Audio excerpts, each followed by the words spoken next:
damn it. Oh, hello?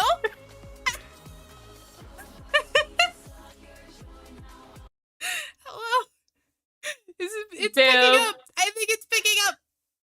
I think Scuff it's picking the up first now. fucking Shut up. frame. Shut up. It always happens. It always happens. Shut up, Putty. You hate me. You hate me so much. Where's my just chatting screen? Okay, there it is. Just chatting. Hello. Hi. Hello.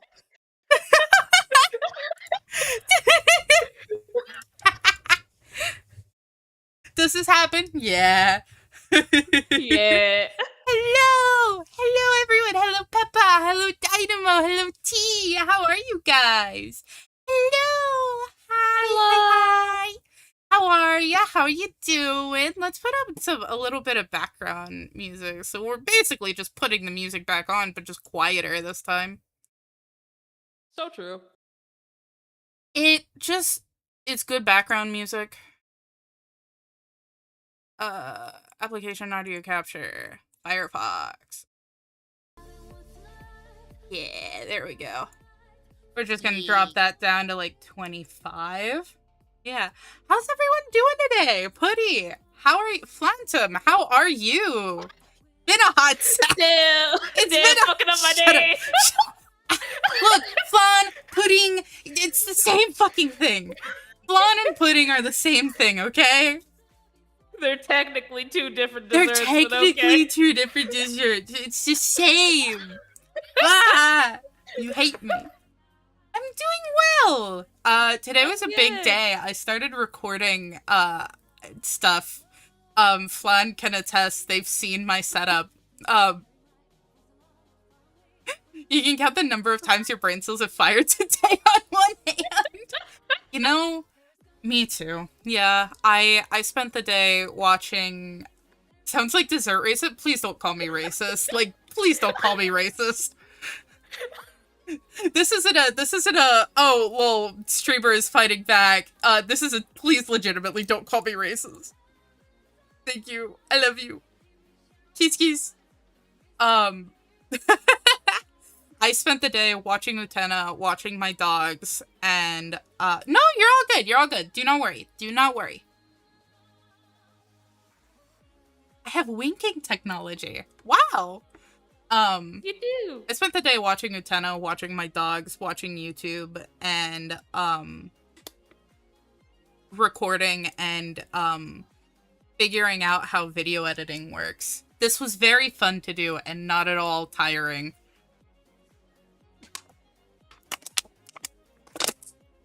This was not at all tiring.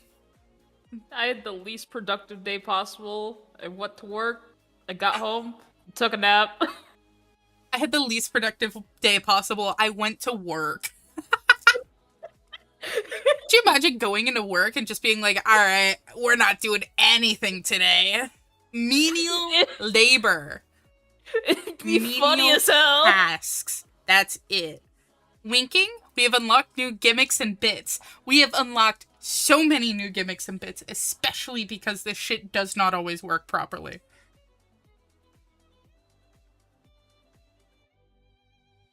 We have winking technology.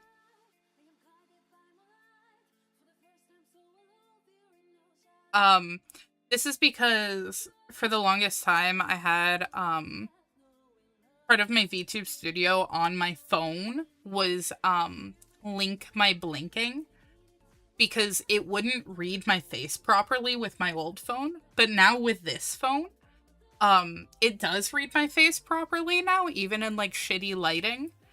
So I can unlink the blinking because it can just read my face as blinking now. It's wonderful. I love this stuff. Now, Hoodie. Yeah. Are we ready to get started with the list? Absolutely. Hell yeah. Let's go over to our little overlay. That's the wrong one. Yes, time to see what's behind the scenes. Ah! Oh no! So, we have a tier list. Basically, what we are going to be doing is we have compiled a playlist of different musical songs from different musicals. We've limited it to 2 per musical, of songs that have become TikTok famous at one point or another. And we are going to rank them based on, is the song good? It's not, is the song good in the context of the musical? Although sometimes that can be a part of the criteria. It is the song good? Does this song make us want to, like, die? This is our criteria. I'm gonna pop you guys over here. So we have about 60 songs. Flan and I came up with this. Flan and I came up with this on a whim. And Yeah. I think I messaged Flan and I was like, hey, do you wanna do a stream where we rank musical theater songs? And Flan was like, fuck yeah. And I went, okay, cool. We're gonna do that then. Honestly, the funniest part about it was the fact that we were talking about Next to Normal as we were doing so. Yeah, we were just talking about Next to Normal, as, you know, as we are wont to do. Well and truly. As we're wont to do. And so basically what we're going to do is we're going to play a little bit of different musical songs. We'll either listen to ones like the entire way through, or we will just listen to a little bit. This is getting copyright. This is getting copyrighted. I know it. I know it in my heart and soul. There's no ifs, ands, or buts. There's no ifs, ands, or buts about it. I know it's getting copyrighted. I'm just kind of gonna take the L and just edit this video. Worst case scenario, I have to unlist the live stream and then go like, hey, we're just gonna edit down the video. And then that's it. That's basically all we have to do. And that's all we're gonna do. It's easy. Easy money. So yeah, with that. What makes us say that? Broadway is greedy. Broadway is greedy. Yeah, copyright is a bullshit law created by big media company to sell more CDs. I'm pretty sure it was actually to make sure that Mickey Mouse wasn't gonna be in the public domain. I think it was I think it was literally like copyright was a big thing just created by Walt Disney so they could keep making money off of Mickey Mouse. I think that's literally what it was. Which is funny as hell. So you, as usual, blame Disney for all of your it always comes back to that damn mouse. It always comes back to that goddamn mouse. Fuck that guy. Okay. I think we're ready to start. Are you? Could I get some cocoa melon? Oh, you don't have the cocoa melon. My bad. Hang on. Let's get some cocoa melon up in here. Let's get some cocoa melon. Yippee. Hell yeah. Alright. Alright. Let's start out. Okay. Let's do this. And what we're going to do is we're going to click the shuffle button on this playlist right here. And so I have a Spotify playlist for all of this. And we're going to click the shuffle button. And basically, I'm going to frame one, pause that shit. And then we're going to talk about the song a little bit. If neither of us know it, Flan here knows more about like the TikTok trends, especially the historical trends, than I do. Chronic, not TikTok user. Meanwhile, me, chronic TikTok user, I use it even before I go to sleep every day. That's really upsetting. Which says a lot. That's really upsetting, actually. It says a lot about me. That's actually really sad. I'm not gonna. the saddest thing you've ever told me about you, TBH, honestly. Listen, it Yeah. used to be YouTube. Okay, I use YouTube, but like, I have videos that just put me right to sleep. Like, I'm out like a light in like 5 minutes. It's not even YouTube Shorts. It's just full-on video essays. Sometimes Yeah, that's ASMR, valid. but like, usually it's like Tomato Anus's like, usually it's like Tomato Anus's, videos about, how speedrunners beat games. They are wonderful to go to sleep to. Alright. Hell yeah. We're stalling. Let's go with our first song. I'm gonna reshuffle, actually. So I'm gonna just, Not that. there we go. We turn on the smart shuffle. We turn on regular shuffle. Fuck. And We're not next. having AI. Our word. Okay. Our word. Our word. That's an interesting one to start off with. That is an interesting one to start with. Because it's usually like, usually, ooh, that is a really interesting one to start with because it's a very somber song. I like this song a lot, but it's also in my range and I can belt it in the car. Yeah, I also love this song because of the fact that it can be used for so many different contexts. Yeah. Let's just turn on and have it in the background. Let's have it quiet enough that like it's not gonna be a massive issue. Hopefully. We're totally still getting copyright claimed. Absolutely. Oh, 100%. With it, I really like the story that it tells.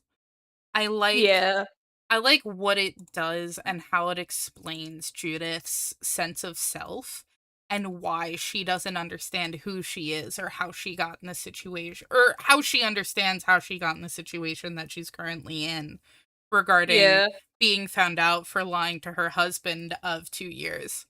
It's a very poignant song, and it's very thematically necessary for the entire show. What part of it was the TikTok trend? If I remember correctly, it's around the point where she's talking about drowning in her bathtub. Holy shit! It's when I was 26, I was living in New York. I developed some fun habits, put my white blood cells to work type shit. Yes. Okay, let's listen to this part. I was living in New York. Uh-huh. I developed some fun habits. Put my white blood cells to work. I love the way that Jessie Shelton delivers I these remember lines. it so clear. Oh, it's great. Like, you can tell she's I embarrassed. was home alone on Yeah. Tuesday night. To level out, I Like, you popped can some dollars. absolutely feel the emotion Couldn't seem that to every get my single mind right. song has in 36 questions, Oh, despite the 100%. fact Do it. despite the podcast. fact that it's a podcast musical. It's It's voice an acting. entirely different showcase from like usual musicals. I took a final gasp of air, and as I lay there helplessly, a million different thoughts came to me. I saw my This is a parents fascinating thing to have hearing become a TikTok Your trend. only daughter drowned Yeah. today. It's the same volume as the two of them? Oh shit. Oh shit! Help. Okay, Oh. is that better? Is that better? Let's turn this down. It's the same fucking volume. Well, we would have been blasting either way. Yeah. Okay.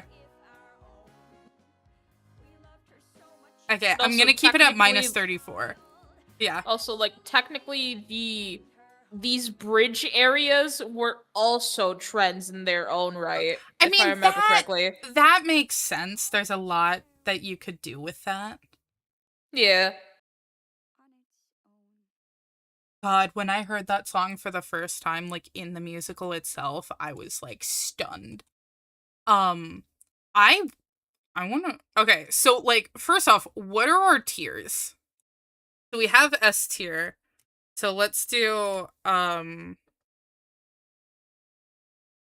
what are we grading this on?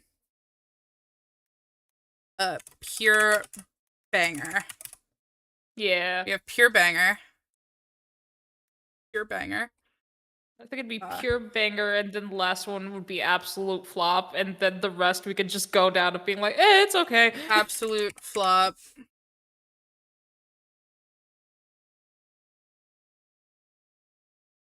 Yep.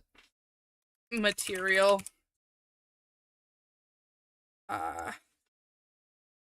Hmm.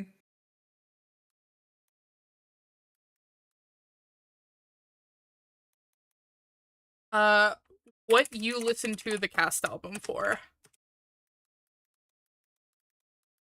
Yeah, pretty much.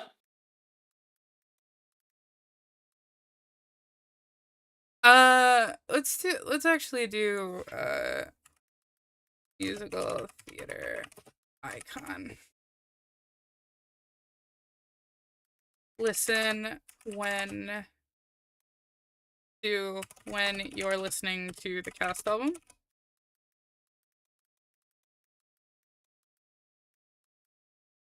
Okay, and then C, mid.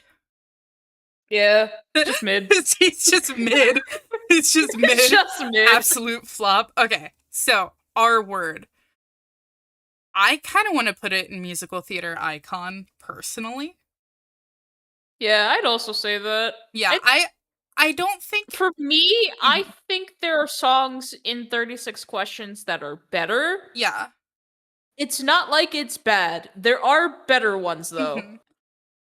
Ironically, this is one of my favorite songs in the entire show. Probably my favorite song in the entire show. My second favorite song is Listen Back, but that song's also like 10 minutes long. Yeah. That song's also like 10 minutes long, so like obviously nothing will ever be more understandable than just mid. Yeah, exactly. All right, so since we're in agreement of musical theater icon, I think we're good to put our word there. Yeah. Okay, so next song is Fine. Oh, Fine. Okay. Wow, that's a shift. Okay. So Fine. So what is Ordinary Days about? Because I still don't know. I actually haven't listened to this song. I don't know the entire show, to be honest. Is it like what vignettes? I can gather, I think so. It's an the overarching storyline is that this all happens around before and after 9/11. It is all their days in New York. One song does explain exactly the timeline itself. I forget what the song is. Oh, it's like Come From Away. It is 9/11. Yes. Okay. Well, Come From Away is like distinctly about 9/11. Yeah. Like, you can tell that the timeline is around 9/11 because one song does talk about like the towers falling, fire, and all of that. Should we have put like a trigger warning list of like, hey, we're gonna be dealing with a bunch of really like heavy topics, and we are gonna be making jokes about them. Yeah. You know, the first song was about Judith's drug addiction and the fact that, like, the only thing that she knows how to do is lie because that's what her parents did and that resulted in her crumbling marriage. Yeah. And now we're talking about 9/11. Great segues here. You know, that's how it goes, isn't it? That's how music... Yeah. If you don't know musical theater, there are so many musicals that are about 9/11, and like I remember I was talking to someone where like they didn't really get musical theater there, and I was listening to something. I think I was listening to Dear Evan Hansen at the time, and they're like, oh, what's it about? And I was like, oh, it's about a kid who killed himself, and Evan is basically lying to his family regarding being the kid who killed himself's friend, and it's just a bunch of inspiration porn. It's a very fun conversation. They were like, I thought it was a musical, and I was like, it is, yeah.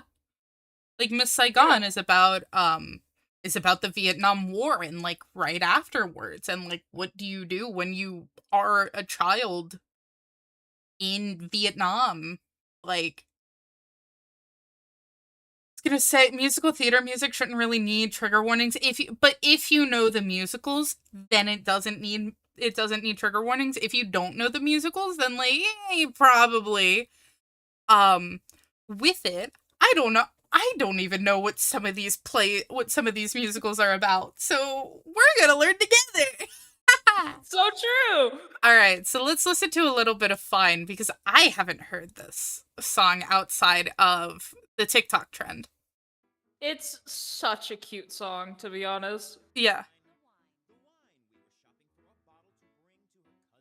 I always love a good Hunter Foster musical.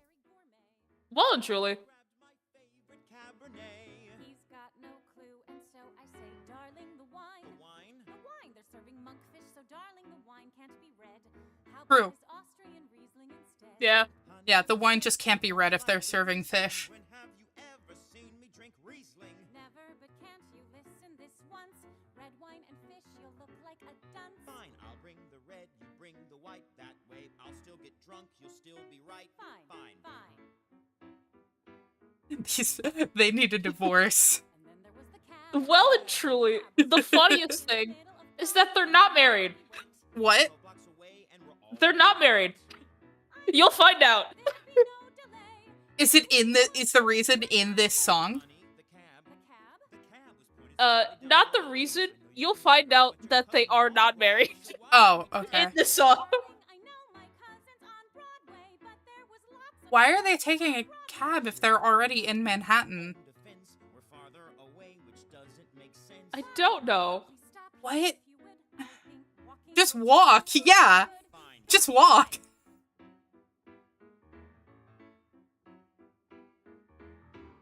Find out why they took a cab. Well, it's because they live in fucking Brooklyn or some shit. Well, technically, but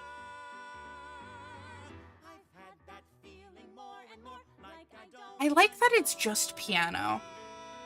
yeah, it's a very intimate musical. Yeah, this makes sense. Yeah. Mm-hmm. I don't know if I like that harmony. Yeah, some of the harmonies are weird. Ooh. Dude, my VTuber model could not even begin to, like, recreate the face I made hearing that. Oh.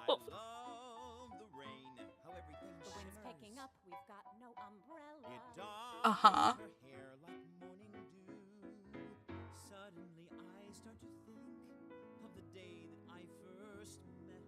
Aw, that's cute. It's really cute. I do adorable. love this song. Okay, now that we're at this part, I like it. Uh-huh.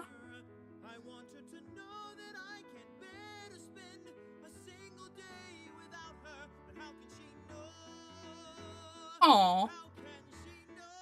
Well, you can tell It's so her. cute. My shoe, damn it, this is really fantastic. No, really absurd.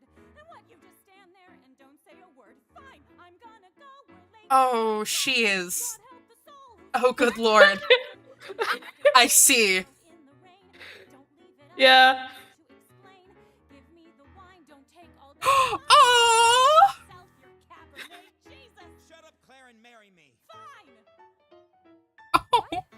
Oh, See, it's such so a cute song. Oh, that's adorable.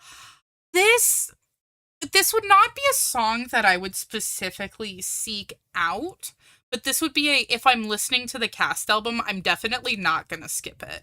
This isn't absolutely. Yeah.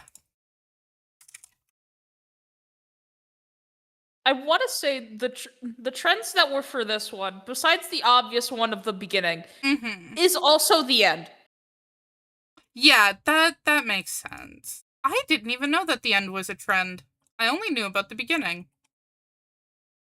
Both the beginning and end are and have been trends. The Mhm. ending is less so than I mean, it than the makes beginning. sense. Yeah. Yeah. I think specifically for this harmony right here, like the will be fine, fine, fine, and then it starts to rain. That's the part that really kind of turned me off of this song. I'm not sure if that's like how it's written or just how it was delivered, but I just it felt very dissonant and it just didn't sound good. And I I didn't I I think think that was the purpose. yeah, I I think think that was the technically it's point. the point, But but it still. doesn't mean I have to like it. That would be Yeah. I would really like it if I was listening to it live, but if I'm listening to it in a cast album, it's something where it's like I'm not the biggest fan of it.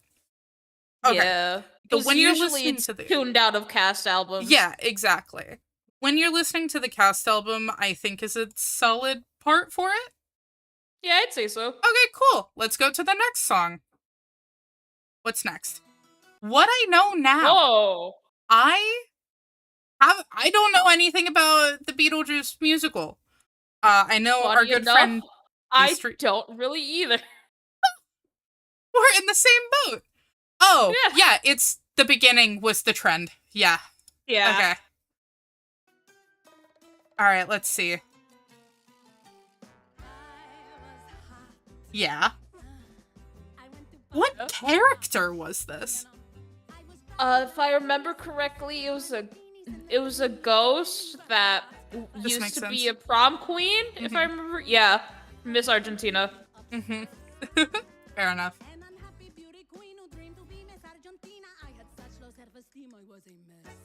Okay. So she killed herself. Yeah, I think so. Yeah. I mean, Don't know. I gave it all up for the netherworld kind of reads I killed myself. Yeah. This is not a song I would sing along to specifically because I feel like if I sang along to this, I would sound super fucking racist. I could probably do it, but goddamn, would I not know what the fuck is happening I halfway would through? love... You and I need to go to karaoke next time I'm in the area. Absolutely. We need to go to karaoke and do some musical theater. Yeah. It would just be a good time. Yeah. Oh god, this song, this is my first time listening to it. I've never heard the entirety of this song. I've only heard the beginning ever. Yeah, exactly. And maybe this part. Other than that, not really She anything was else. right, you know? When you saw Beetlejuice live, your jaw dropped during the song. I haven't even seen the film Beetlejuice. Same. I haven't even seen the film. And I feel like I should at some point. I just haven't got around to it. When you saw... I would love to see Beetlejuice live. Because I know Pastry, our good friend Pastry Puppy saw it, and they fucking raved about it. Like, I'm sure it's a really good musical. A lot of the songs are really good in it. Yeah. I've just never seen it. Yeah. Like, I like a lot of the harmonies that I'm listening to. Again, I feel like personally this song is a song that... Let me pause it. I feel like personally this song is a song where I would, when I'm listening to the cast album, I fuck with it heavy. It's not one of those where I would put it on a playlist, you know? Yeah, I'd say the same. Yeah. Let me actually, this goes on the playlist. And then this is, pure banger / musical theater.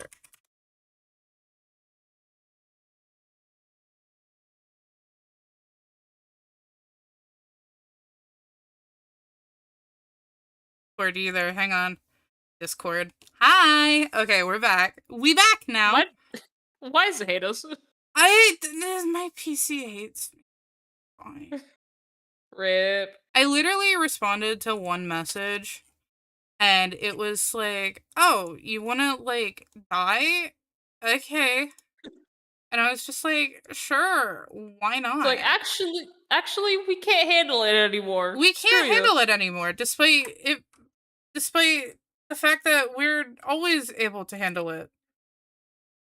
We're back. Yeah, don't worry, we're back. Heck, If my VTube Studio wants to read my USB, oh my god, do I have to close VTube Studio on my phone and reopen it? Hello? why does everything hate you today? I don't know. I don't know. Okay, there we go. I'm back. Hi. I have to remake the tier maker. Go capture 2 opera. Have to remake the tier. It's okay. It'll be quick. It will be quick. At a row below. Mid. Yep. On the cast album.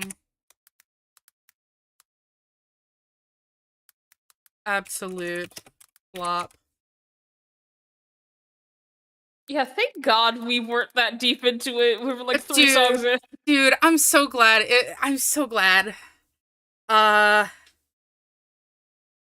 What did we put as A tier? That's going on the playlist. Yeah. Okay. When you're listening to past album. I have Cocomelon again. Yes, you're getting Cocomelon again. Give me like 2 seconds to set it up. I want my Cocomelon. God! I'm feeling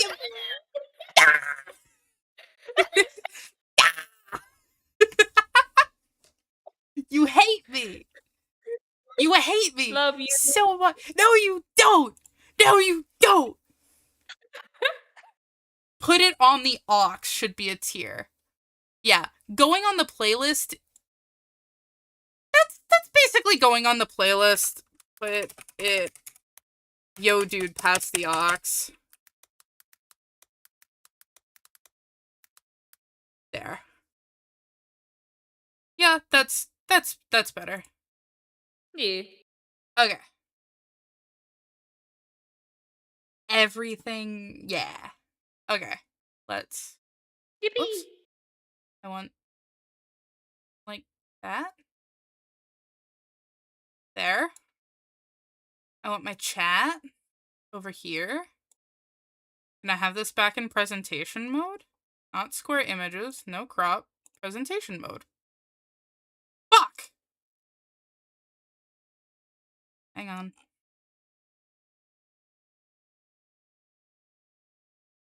Why is tier maker like this? I don't know why it deletes itself. This is the dumbest shit in the world, actually. Complete and utter flop. Skipping. Why is this on the album? Yeah, that makes sense. What? Huh? Actually, I feel like, why was this a trend? Yeah. Why trend? Okay. Mid. Yo, dude. Pass the aux. Musical theater. If I could spell. If you could spell theater. When you're listening to the cast album. Yeah. Okay. So We we did. had No Crop. We had Fine as when you're listening to the cast album. We had Our Word in Yo Dude Pass the Aux. And then we had What I Know Now in When You're Listening Yeah. to the Cast album. This was... Yes. Okay. You listen to this? Yeah. Okay. There we go. Okay. Cool. All right. We've got it. Yippee! So, I think we figured out where we wanted this. Oh my god, my YouTube stream is just back up. Perfect. This is awesome. Hell yeah! I love it. I love how YouTube does it. Like, it doesn't interrupt it or anything. It's just like, ow. Okay, cool. Yeah, we'll give you infinite amount of time to set it back up. Don't worry, bestie. I'm just like, It's like, oh, you want to keep going? Nice. Thank you. It's wonderful. It's great. And it just fixes itself. I love it. I love you, YouTube. Okay. Hell yeah! Window capture 2. We're gonna drop that down to minus 20 decibels. The shit's loud. Okay. Next song. Oh! 30, 3090. Can I be so for real? We don't even have to Yeah. listen to this one. Yeah, absolutely. We don't have to listen to this one. I want to do a big VTuber cover of 3090. With a big group of VTubers. AKA, I really want to sing Jonathan Larson's part. I'm sorry, I'm like this. I just want to sing Jonathan Larson's part. Like, this song is just one where if you are not listening to this at least 5 times every time it's your birthday, what is wrong with you? This is a song that even people who I knew that hated musical theater, still like this song. This song breaks boundaries. It's just Like, that bitch of a song. Like, this is just a good song. We don't Not even just good musical theater, it's just a good song. It's one of the greatest songs that Jonathan Larson has ever written. I know that that's not like a long list of songs. However, Flan, do you want to know one of the people who hated musical theater that still like this song? What? I'm gonna message you. Really? Yes! That's funny as hell. You know, the guy that told me, oh yeah, I hate musical theater. I don't like listening to it. I won't even listen to Next to Normal. Even though you recommend it like 10 times over. I'm not listening to it. He had this song on the playlist, and I was like, is that 3090? He was like, yeah, it's a great song. And I was like, you hate musicals? And he went, yeah, but it's 3090. And I went, I mean, I don't disagree with you. You hate musicals. Who are you? What have you done to Homeboy? Like, he is colloquially forever gonna be known as Homeboy now. How I do think that if a song can break the boundary of being a musical theater song to just being a song that people listen to, no matter what, it deserves its K-pop place. Demon Hunters. We don't talk about that. Well, yeah, K-pop Demon Hunters is just K-pop music. Like, I feel like that's a little different. Like, this is, because there's like a stylistic difference between like musical theater and like songs that are in a movie musical. I feel like there's a dichotomy. Like, 3090 is musical theater, and this is not to discredit K-pop Demon Hunters at all. It's just like there is a significant difference between like songs that can also be mass marketed versus this is musical theater. Like, there's an extreme difference between musical theater and movie musical. Yeah. And the line sometimes is blurred. Which but we'll there get to is at a some line. point. We'll get to the line blurring at some point in this tier list. Yeah. There are a couple of songs where we have the movie versions. I think there's a difference between Lion King Disney and Lion King Theater. Not really. Disney songs are specifically made. Disney songs before Lin-Manuel Miranda started writing all of them were specifically made to be both on stage and in film, because Alan Menken had a stage background, if I recall correctly, or at least he had a little bit of one. So that one I don't really think counts, but I get what you mean. I don't 100% agree, but I get where you're coming from, and I can't fault you for that logic. Also, funny enough, I love how we're talking about movie musicals blurring lines when specifically this version of 3090 is the movie musical version. Yeah. Oh, don't worry, it was not lost on me. Okay.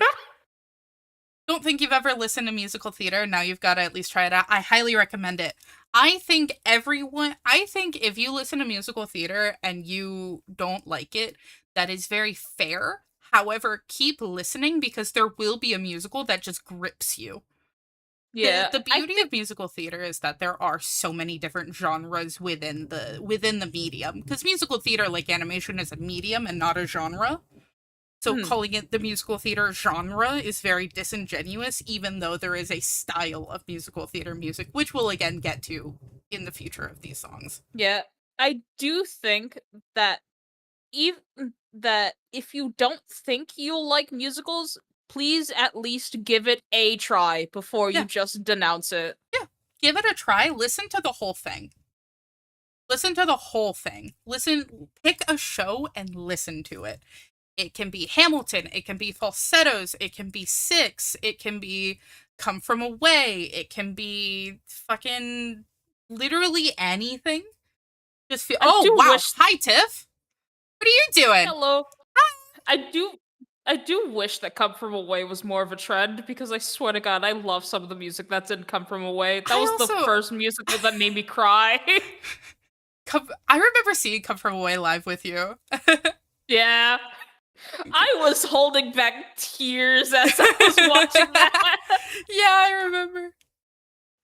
Hi, Naoto. Thank you. Thank you so much for following. We have a list of musical theater songs that are TikTok trends, and we are currently ranking them. So we are taking all of these songs and we are ranking them by this. Whether if they're a musical theater icon or if they're a complete and utter flop. So this is gonna get copyright struck 100%. Speaking of Alan Menken, did you guys see Gallivant? I remember when that came out, actually. I watched the entire first season. It's pretty good.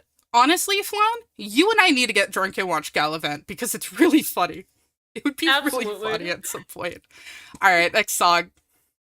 What is the next song that they have for us? Lost. Oh, Lost. Can I be so for real? Yeah. Is this the safe space? Yeah. I typically skip this song. Yeah, you're not wrong. I get why it's a trend. I get why it could be a trend. Second season's also fabulous. Hell yeah, I definitely wanna watch it. I just think Lost is just not that great a song. I'm not gonna lie. I had listened to the British version of The Lightning Thief pretty recently, like a couple months ago. They actually replaced this song. Yeah, makes sense. I can't remember if they replaced this song. They also replaced Drive with something infinitely better, because Drive is also dog shit. Lost and Drive I typically skip. Are we cool to just okay, so yeah, honestly, Honestly, I kind of want to put it in why trend because I don't even understand why this is trending outside of the please apologize to the squirrel section. I don't know. I like The Lightning Thief as a musical. I definitely think some songs are better than others. Yeah. Yeah. Okay. Let's just Yeah, go makes to the sense. next one because we've got 60 of these motherfuckers. Yeah. I know it's today. Oh. Can I be so for real? Yeah. Mid. Yeah, I was gonna say the same thing. It's I was mid. about to be like, It's is this mid. a safe space? Okay, cool. Cool. Stupid. Is I this a think safe I- space? Yeah. Yeah, this is a safe space. This is Why a is it safe trend? space. Yeah. This Yeah. song's dog shit. This song's dog shit. Like, look at these stupid fucking lyrics. Like, I'm pretty sure that this part at the top is just racist. Yeah, it is. And then, like, also just Mean Girls in general just isn't a good musical, like, at all. I don't like the musical. I think this is what really kind of started the trend that's really tiring of movies becoming musicals. Like, I know it's been a thing for a while, but this is the first one where it was like, why is this a musical? It didn't do Yeah. anything interesting with it. Like, if we're, like, let's compare Heathers and Mean Girls really quickly. Heathers kind Because of... a lot of people sure like to do that. Yeah, well, yeah, it's kind of really easy to do, TBH, honestly. Yeah. Heathers is a musical where they took the source material and not only did they expand upon it, but they changed it in a way to better suit the stage. They did not do that with Mean Girls to the point where they created a movie version of the musical and took out, like, half the fucking songs, and it's somehow worse than the stage version. Yeah, I don't know how every single time they kept changing Mean Girls, it kept getting worse. It is a musical that you specifically make to sell the rights so high schoolers can perform it. Yeah. This is a musical that was made for high schoolers and not professional Broadway actors because it's not a good musical. It's not good lyrically. The actors and, like, the talent are very good. I think they're way too good for a show like this. This was definitely writing this is based off of the movie by Tina Fey, which was really, really good at the time. And just kind of going with that to the point where it's not interesting. It's not super interesting. I want to say that Mhm. most of the time in Mean Girls, I think it's the actors that carry the song more than the 100%. song itself actually being 100%. good. Have you actually, like, looked and dissected some of these lyrics other than the obvious, racist one that I just kind of brought up? They're all surface level to the point where I never feel like I have to. Yeah, exactly. That, and then also, like, it's very simple. It's very simple. It doesn't do anything super complex with its, like, rhyming schemes or its music or musically Yeah. at all. It doesn't do anything really interesting. It feels like I could go into, like, a high school, practice for 2 days, and be ready by showtime. Like, it's not... Yeah. The song that specifically showcases this the best, and we don't have it here because, for obvious reasons, it has never been a trend, is the ending song Stars. That is the most basic shit I've ever heard in my goddamn life. I'm not gonna lie, I completely forgot that song was even on the fucking cast album. I don't go back. So boring. I don't go back and re-listen to Mean Girls. I listened through it, like, once because I love Barrett Wilbert Weed. And that's it. And then I was like, okay, that was bad. Moving on. And I never thought about it again. That is literally, literally my entire thought process for the entirety of Mean Girls the musical. So that's staying in complete and utter flop. I don't even, actually, hang on.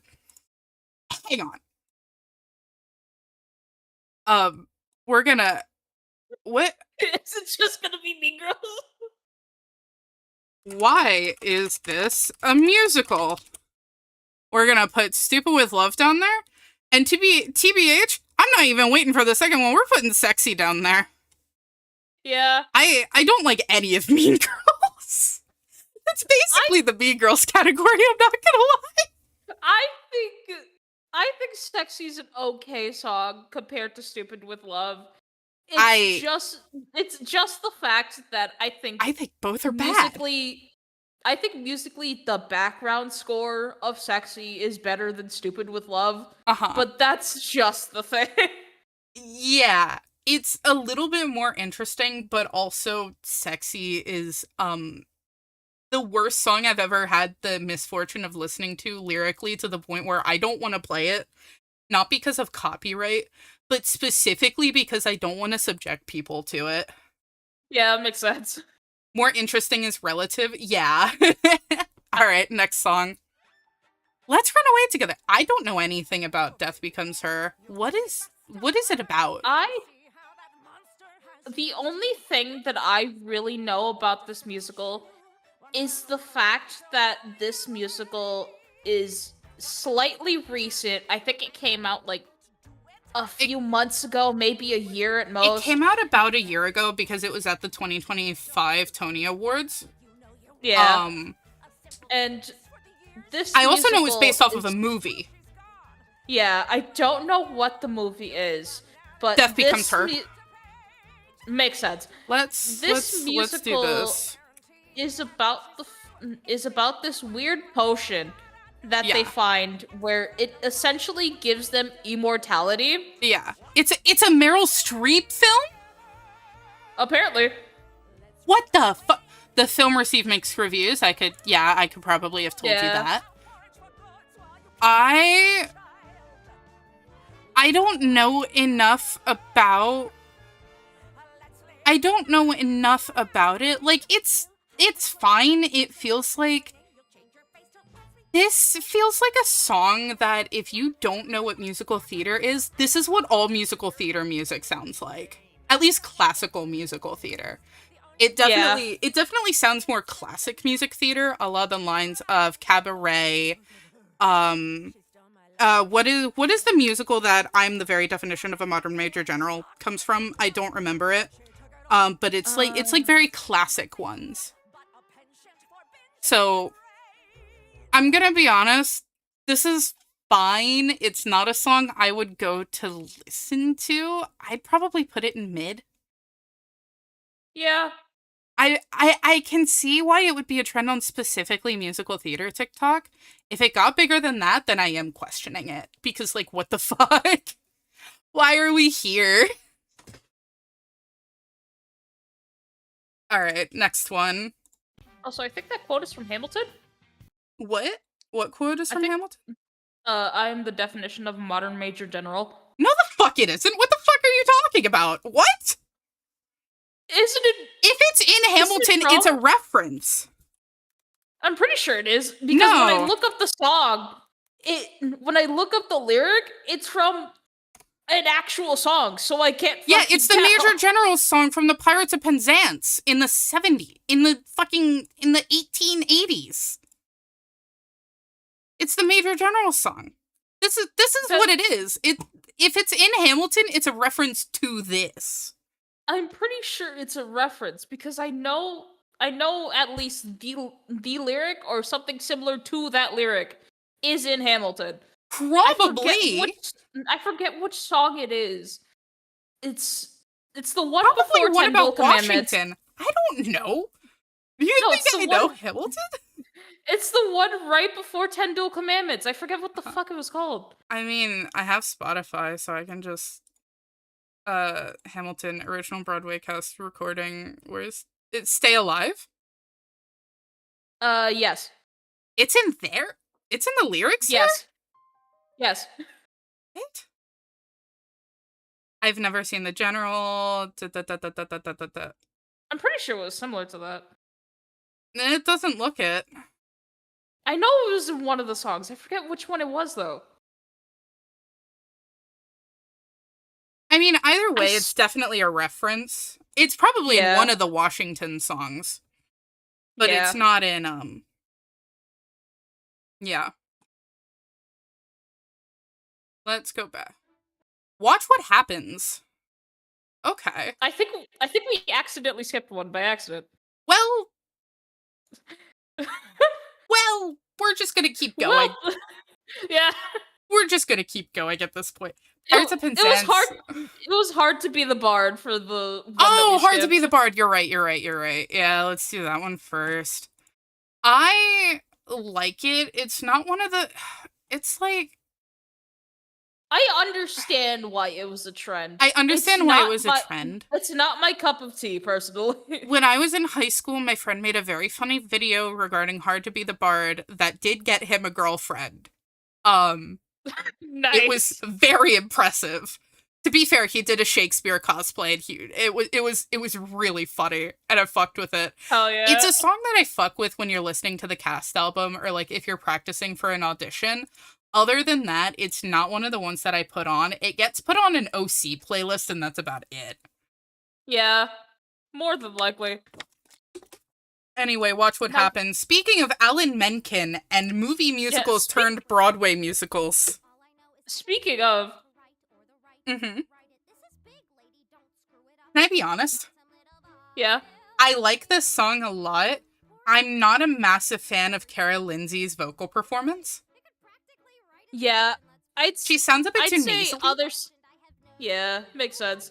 I think it could be Which is better crazy with to say for me. Yeah, I think it could be better with another singer. I do feel like this song is really good, though my bias is to Newsies. Oh, don't worry. If you had met me in high school, you should know how much I love this musical. I used to be able to sing this entire thing all the way through, and then also do the spoken parts of Jack Kelly completely without even looking at a script. It was bad. I was a typical musical theater kid about this musical, which is crazy considering it's Newsies of all things. Jeremy Jordan was my high school celebrity crush, which is very embarrassing to say on stream. I think that's just the average nowadays. I mean, to be fair, it's Jeremy Jordan. Yeah. Let's be so for real. The sky is also blue. Like, what else? I mean, after the today? last 5 years got a movie version, I feel like a lot of people realized that they did like Jeremy Jordan. Yeah. Because he's just a good all-around talent. Oh yeah, 100%. There's no denying it. 100%. I totally he can't really do is dance, but it's fine. It's fine. He's playing the lead. The leads usually don't dance unless you get a lead that specifically dances. One that specifically had become a trend like slightly recently before is Dream Lover, one of his more recent performances. This is going in actually has a lot of dancing, by the way. Yeah, absolutely. Yeah. But yeah, Dream Lover had become a trend specifically because of Jeremy Jordan's vocals, and that performance includes a lot of dancing that he specifically admits to being like, I haven't danced this much since Newsies. Yeah, real. How it's been, and it just so happens. This isn't in my range at all. It also helped that Jeremy Jordan is more in my range. I just have a naturally lower range. Fortunately and unfortunately, because I do like playing guy roles. For how long have you been a musical theater person? My whole life, unfortunately. I've been doing musical theater since I was about 8 years old, and I did it all the way through high school. I've been thinking about doing it again now that I'm in college, but I don't really know. I have thought about doing local theater. I haven't 100% committed to it yet, but considering I have a lot of free time on my hands, I have been thinking, what the hell, why not do it? Not only will it get me out of the house, it'll give me something to do that I really like doing. Yeah. For me, musicals were part of my life mostly in my teenage years, but I also took to that like a fish in water and just deep dive the shit out of it. I've done I've done college theater. I've done community theater. I've done a lot of shit from behind the scenes to on the stage.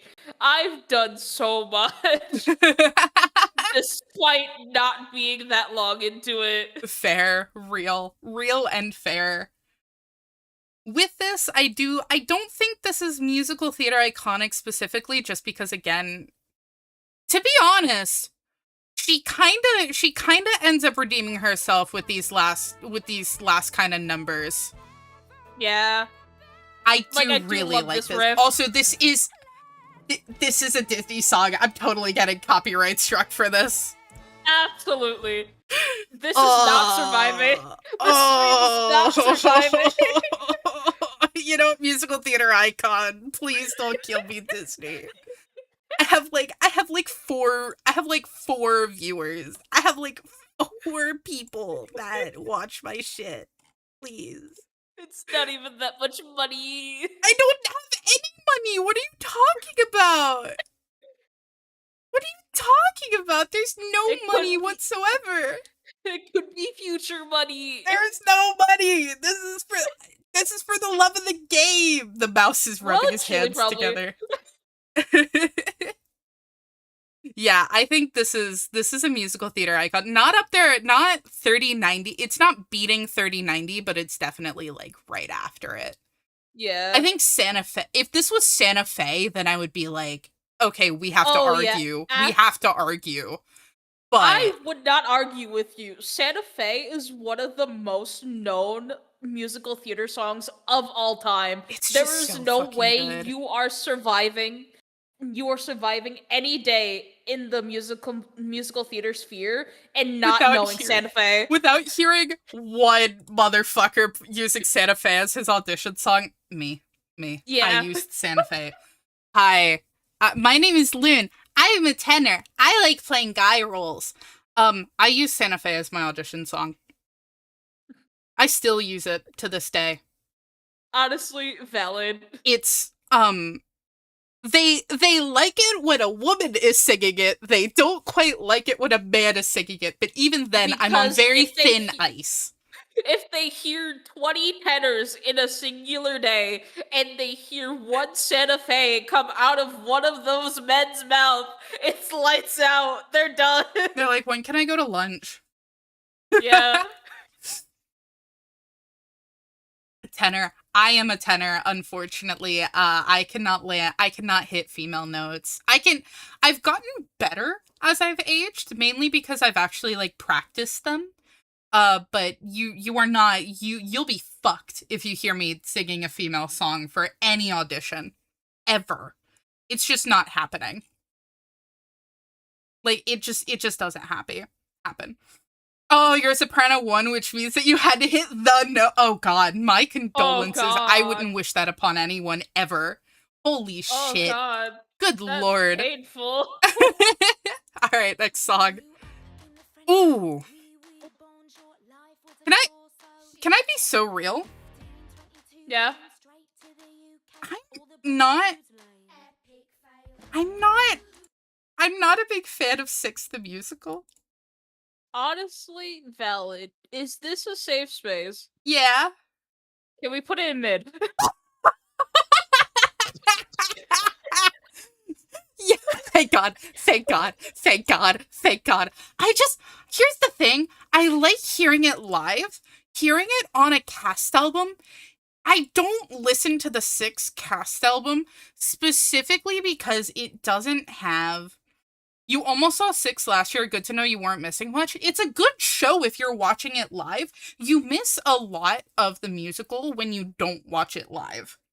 Yeah, well and truly, Six the Musical is one of those musicals that you have to see it live because the cocomelon of the visuals is what drives the show. Yeah, no, straight up. Like, the music... I understand why it's a TikTok trend, but the lyrics literally read like millennial trying to figure out what Gen Z likes in a musical, and unfortunately they kind of struck gold. Unfortunately, they kind of struck gold. All the British dudes lame epic fail. I felt that the last time I was in the UK. I'm not gonna lie. That it's a very poignant lyric. It still is. Sorry Yeah. to any British dudes in chat. Actually, no, Yeah, I'm sorry. not. I'm really not sorry. Sorry, not sorry to the British. Yeah, no, you're British. Get melted, idiot. I'm so sorry for your heat wave, but that's about it. Politics, not my thing. These lyrics just kind of make me sad, TBH. Yeah. Like it's one of those songs where it's really good when you're listening to it live, but when you're listening to it with other people, this is not a safe space for British men. No, not in the slightest. No. Have you ever seen Tool Academy UK? The issues with the guys in Tool Academy US, they're like pieces of shit, right? In Tool Academy UK, they're either a little bit gay or and I'm being so for real with you, they're either a little bit gay or they're domestic abusers and there's no in between. That's it. You're either a little fruity or you're the worst person alive. Good to know. Yes. I'm literally not even kidding. I ended up, like, it wasn't even fun. Like, when I was watching Tool Academy US with a couple of friends of mine, like, it was very funny, and it was fun. When I watched Tool Academy UK on my own, I was just getting sad the entire time. It wasn't even funny. Like, because I love a good British comedy. I'm okay with British comedy. It's lovely. It's wonderful. Tool Academy doesn't have that because the jokes are either super misogynistic, or at least the jokes the dudes were saying were either super misogynistic, or you were just kind of low-key seeing them emotionally manipulate their partners, and it just sucked. It just sucked. Yeah. The entire time. I was not having fun. I turned it off like 3 episodes in. It wasn't good. The music is 6 and 5 is fine enough, but it's not really interesting until you actually see it. Very true. Yeah. Very true. Like, I love seeing a good cam rip of 6 whenever like people go to see it, because seeing the visuals live, great. Listening to it by itself, meh. It's like fine. If it's your cup of tea, it's gonna be a banger, but if it's not, it's a hard sell. So it does kind of just have to go in mid. Yeah. Next. Kinda light reprise. Ooh, speaking of trigger warnings. Oh! Ooh. So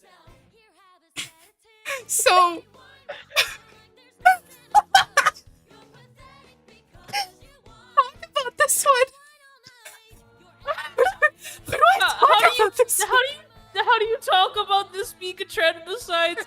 Hey, it's a really good song. Trust me, bro. Don't you're mind just the telling fact people that they're to kill talking about her to themselves. kill herself. Yo, dude, pass the ox. Yeah. That's the ox. We're gonna KMS together.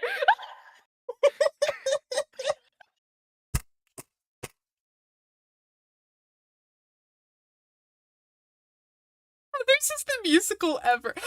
Oh my god, I forgot that this is Dynamo's first time listening to a lot of musical songs. So, Well, welcome, Dynamo. Heather's is such a musical. It's such the musical of all time. great song to join in on. Hi, Adelaide. Hello, Adelaide. Yeah, Shadowlight Reprise is going in Yo Dude Pass the Ox because... Yo, dude, let's KMS together.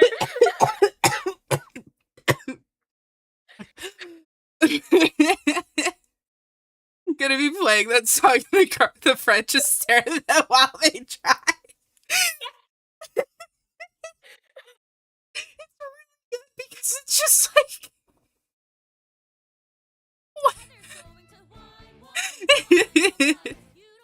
The amount of times that I've like genuinely fucking performed this too is non-zero. It's genuinely a good song, unfortunately. Genuinely a good song. Alright. Next song. Are we gonna have a problem? Oh, we're back to back with this one. Let's Okay, go. so I guess we're just doing both Heather's songs. This one I also feel like we don't have to listen to. This is the apex of musical theater, TBH. Yeah. Candy Store is so context, Candy Store, if you've seen the movie Heathers, this is when Veronica is told to write a fake note for her friend Martha, inviting her to a high school party. That way everyone can make fun of her. Veronica doesn't want to do it and originally says no because Martha's my friend. And then this is like the main song introducing the Heathers as a concept. And introducing them as the villains of the song and like building them up. Unfortunately, it is a banger and it's really, really good. Yeah. I just realized this. The seance is still a little stupid, but still. Like the song is so dumb. It's up there in villain songs. Honestly, I'd put it up there with Hellfire. I'd put it up there with Hellfire. Specifically for very different energies. Yeah. Yes. Yeah. It's specifically for this part. It's specifically for this part. You sort of forget most Heather songs. How could you? No, like this is just a genuine how could you forget them because of how iconic they are in modern musical theater. I'd say for some of them it's allowed because ain't anyone remembering like the party one. I'm sorry. You don't remember Bigfoot? I don't remember. You don't like Jello shots? Like maybe 3 lines in it, and that's it. Fair enough. I think I could probably recite Candy Store from memory. Obviously, I'm not gonna do it here because I don't wanna. But like, I could totally do it. If I get into the groove of just doing it beginning to end, like the musical front to back, I could totally do it. If you ask me, like, on the spot, big fun, I literally have to sit there and think for a couple of seconds before I can, like, get into it. Not everyone's a Heather's head, that's fair. You don't listen to musicals, you listen to different songs. Very fair. Look, musicals aren't for everyone, but musicals are for me, which is why I'm doing this stream. Because I just really like talking about musicals. I really like talking about them. Unfortunately, you're stuck with us in our fixation. Well, you're not. You can always just close the stream. You can, but why would you? I think one of the... Here's the thing about Beetlejuice. I've heard other people sing these songs and it doesn't hit as hard unless it's Alex Brightman. I think it has to be Alex Brightman's voice or at least a decent impression of it for it to hit as hard. Yeah, like without it, they're just not as good. That's kind of one of the issues. They're just not as good otherwise. Like, without Alex Brightman's very specific gravelly voice that other people have hurt themselves doing, TBH, musical theater icon, just due to how Beetlejuice has kind of... Beetlejuice also falls into that issue that Mean Girls falls into, where it's a movie musical where you go, why was this created? The only difference with Beetlejuice is the songs are good. Whoever made the musical really liked Beetlejuice and musical theater and knew how to combine them in a way that worked. The issue with Mean Girls was they just wanted to tap in. It felt like they just wanted to tap into a market with an old IP, or they wanted to make a new musical, but they didn't want to take risks so they could make sure that normies would go see it. Not everything is going to be like the band's visit of musical theater. The band's visit is really good. I'm not going to lie, I don't really recommend listening to it. It's a very good show. It is also about the Israel-Palestine conflict. Makes sense. So it's very, and it kind of unfortunately takes that like centrist option. It's very, Ooh. it takes a bit of a, it's not even about the Israel-Palestine conflict, but it's set in Israel, and it's about a group of an Egyptian band. They go to like this deserted Israeli town, and they kind of revive it with music. So it's about like, you know, cultural appreciation and stuff like that. However, it also is very pro-Israel. So that is a thing that you just kind of have to like, you have to engage with it critically in order to really get a lot out of it. Because there is a lot to get out of. The music is fucking gorgeous, and it's only a 1-act show. It's like Come From Away in the fact of there's no middle part. It's just show beginning to end, and you get out of it early. It's a very, very good show. Again, don't really recommend listening to it in 2026. With that, I do think Beetlejuice does go up there in musical theater icon. Beetlejuice kind of did also hit that it reached the normies regarding musical theater of everyone likes Beetlejuice because it's just kind of that bitch of a song. Yeah. So I think it does go into musical theater icon from a purely logistical perspective. Are there songs where I think they're kind of better? Yes. However, this is my favorite song on the Cast album for obvious reason. It's really good. It's the most known song. It's the most known song, and it's also just a really good song. I'm not gonna lie. Most of it is carried by Alex Brightman's performance. 100%. The entire show is carried by Alex Brightman, TBH. Yeah. Like, it's so good. You're gonna go be funny elsewhere? Okay, have a good one. Alright. So, what's the next one? Falsetto Land. Ooh. Huh. Falsetto Land is a song about that and Dead Mom are the ones that always stood out 100%. Yeah. Falsettos is a show about being gay in the late 70s, early 80s during the time of the AIDS crisis. And it's about living life in New York, specifically centered around this one man named Marvin. And it's a character study about him. And it is one of the most heartbreaking musicals that I have ever had the pleasure of singing, listening to, seeing. This is on my bucket list of, I want to see this show live before I die. I don't think I will, but I want to. With this Falsetto Land specifically, why was this a trend? Honestly, I'm pretty sure it's just the homosexual part because of the shock value. You know what? That's fair. I'm gonna put it in why trend because I also tend to skip this song whenever I re-listen to falsettos, unless I'm listening to just the full thing. It's the opening. So, you know how Falsettos is originally March of the Falsettos and Falsetto Land, like acts 2 and 3 of the Marvin trilogy?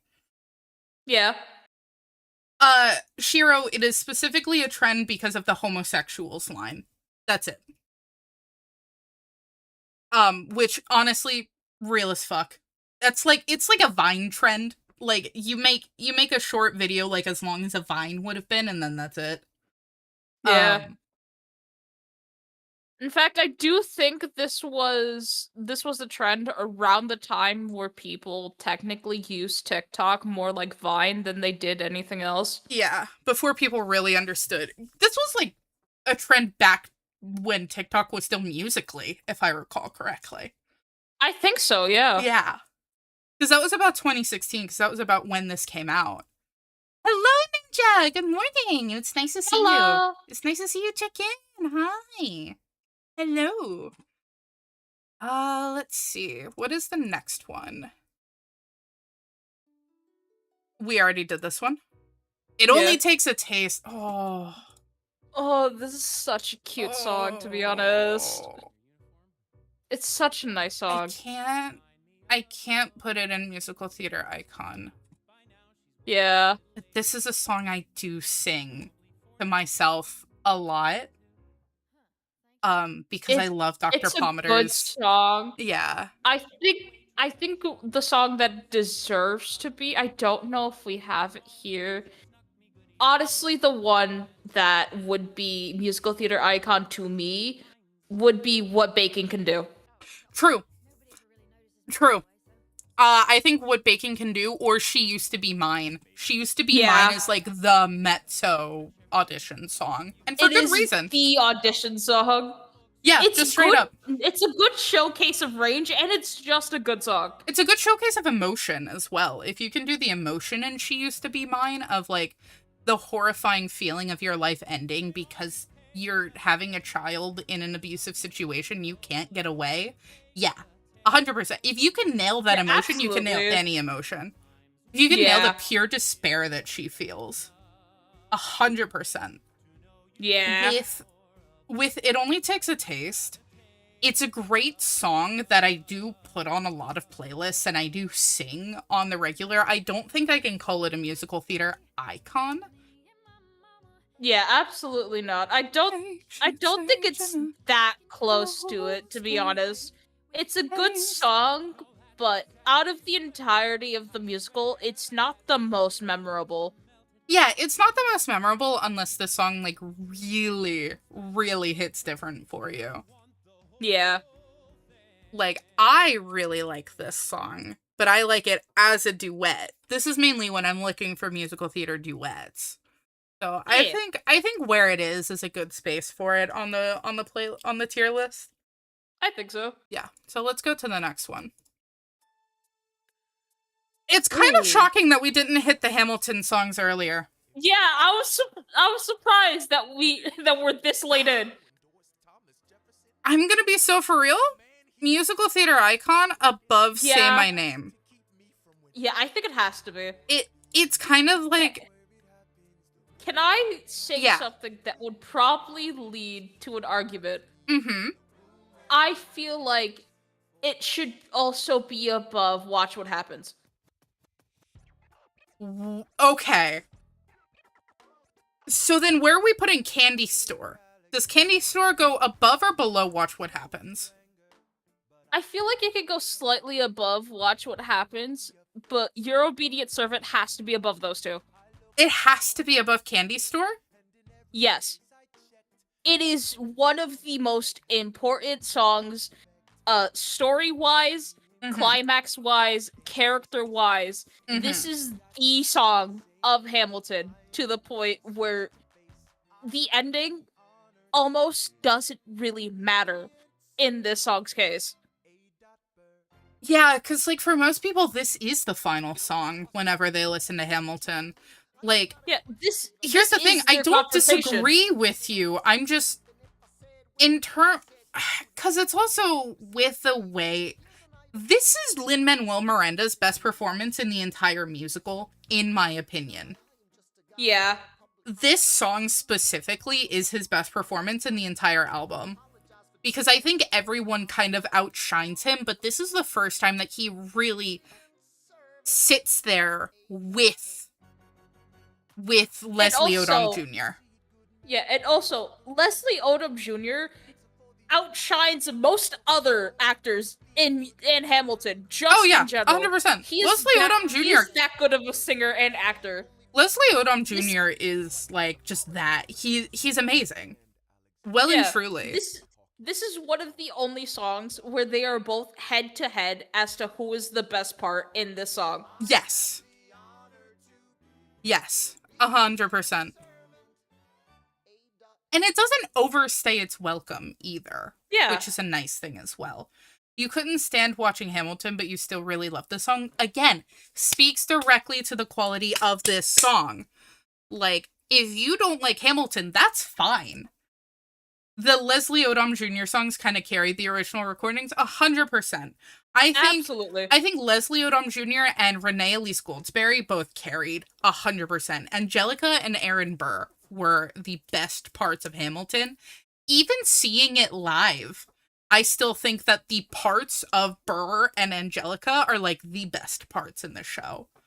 Yeah. Like, I love Eliza's absolutely- parts 100%, but when I went to see this show on Broadway, which was a very privileged thing to say, I understand. I'm sorry. Damn, the big bucks over here. No, we won tickets. Actually, other people won tickets and they couldn't go, so they were like, hey, do you want our Hamilton tickets? Because we don't want them to go to waste. It was after Hamilton tickets got way easier to get. It wasn't back when they were like $1,500, even though they're still very expensive nowadays. But like, they had a family emergency and they literally like couldn't do anything. They didn't even have the time to resell them. My mom, my sister, and I weren't doing anything. My sister brought her friend, and the four of us went to go see Hamilton. It was a matinee show on a Sunday. It was really, really good. We went and got food after. It was a really good show, and I highly enjoyed it. I don't have the playbill anymore, unfortunately, and it pisses me off to this day. It makes me so upset that I don't have the playbill. Like, for me, I don't think Eliza is what was the actress's name again? Philippa Sue. Yeah, I don't think that's Philippa Sue's strongest acting role, to be honest, which is surprising considering Bird. Oh yeah, well, Byrne is just the highlight of Eliza in general. Again, Eliza, unfortunately, as a character, I'm not talking about the woman because I don't know much about her, but as a character, Eliza unfortunately falls into the trap of she's just kind of there. I know it's because this is a story about Hamilton and Burr and like the argument between them as well as Hamilton's life as well, but they spend a lot more time building up Hamilton's relationship with Angelica than they do with Hamilton and his own wife, which is kind of fucking crazy to me. It is. I think singing-wise for Philippa Sue, probably a movie that she was in. Oh, was it the one regarding Over the Moon? Yes. I love that. Over the Moon is so good. I should rewatch it sometime. It's such a good movie. I think that's her strongest one, singing-wise. Oh, 100%. Acting-wise, I want to say it's probably the newer musical that Lynn made, the one that switched out the genders for the old gang that had happened. That was in a movie. I forget what the actual musical is called. Was it the Sondheim one that came out recently? Was it the Sondheim revival? No, not Company? not Sondheim, but that. No, but she was also good in that. She was in Company? I don't know. I don't think it was Company. She was not that. For her, I forget what it was called. Let me actually look it up. Yeah, look it up. Look it up for me because I think I ended up missing this one. In terms of Over the Moon, I saw it because Tal told me to. Or like had made a comment about it. Oh, Warriors! I thought that was a... Can I be so for real? Yeah. I thought Warriors was a musical based off of Warrior Cats, and that's why I just hadn't listened to it. Oh, no. It's about a really old movie where it's about a really old New York gang, if I remember correctly. Yeah? Yeah. Nice. Lin-Manuel Miranda loves making musicals about New York, I'm not gonna lie. Yeah, it's really funny. Most of his most popular stuff that's not Disney is just literally about New York. Like, I'm pretty sure... where was 21 Jump Street set? Because that wasn't in New York. I don't think they specified No, where I thought 21 Jump they Street did. was. Oh, no, I don't think they specified specifically because they wanted it to feel like it was like it could be anywhere, specifically Yeah. because it's about an adult trying to get a kid to sell drugs. Oh, yeah, it was in Florida. Yeah. No, you're right. It's set in Florida. I think it's because the specific case was set in Florida, and that's why they Yeah. had to put it there. Yeah, I think so too. Yeah. Because it was based on an actual crime that happened, if I remember correctly. You'd watch a Warrior Cats musical. Aren't they making a Warrior Cats movie? New York, Probably. Florida. Thank you, Dynamo. All right. We have Your Obedient Servant. There was no argument there. TBH, I think you're right. Yeah. Oh. Oh, for the record. This has to be on the Ox.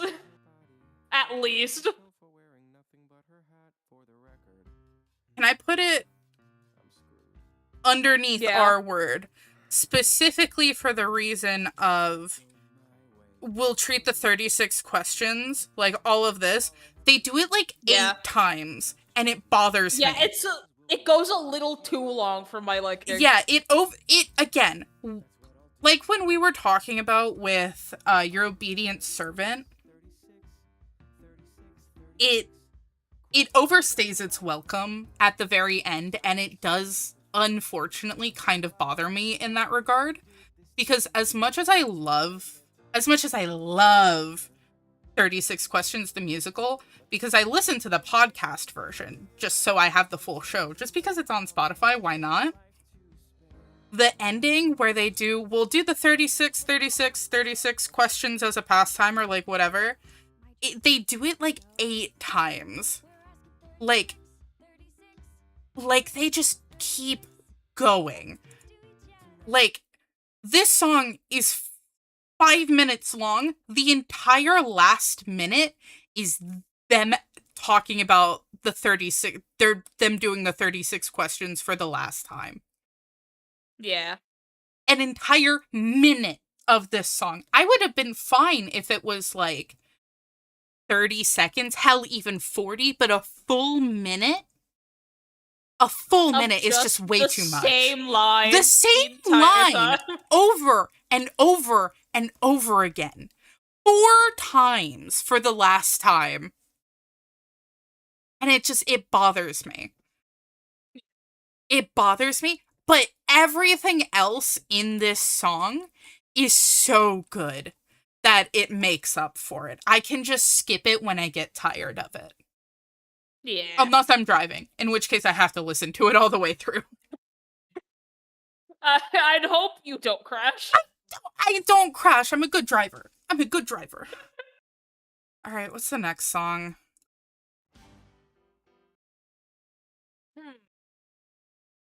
I'm a little embarrassed to even play this one, TBH. I love how I saw the lyric and I was just like, oh yes. I'm a little embarrassed to even play this one, honestly. Like,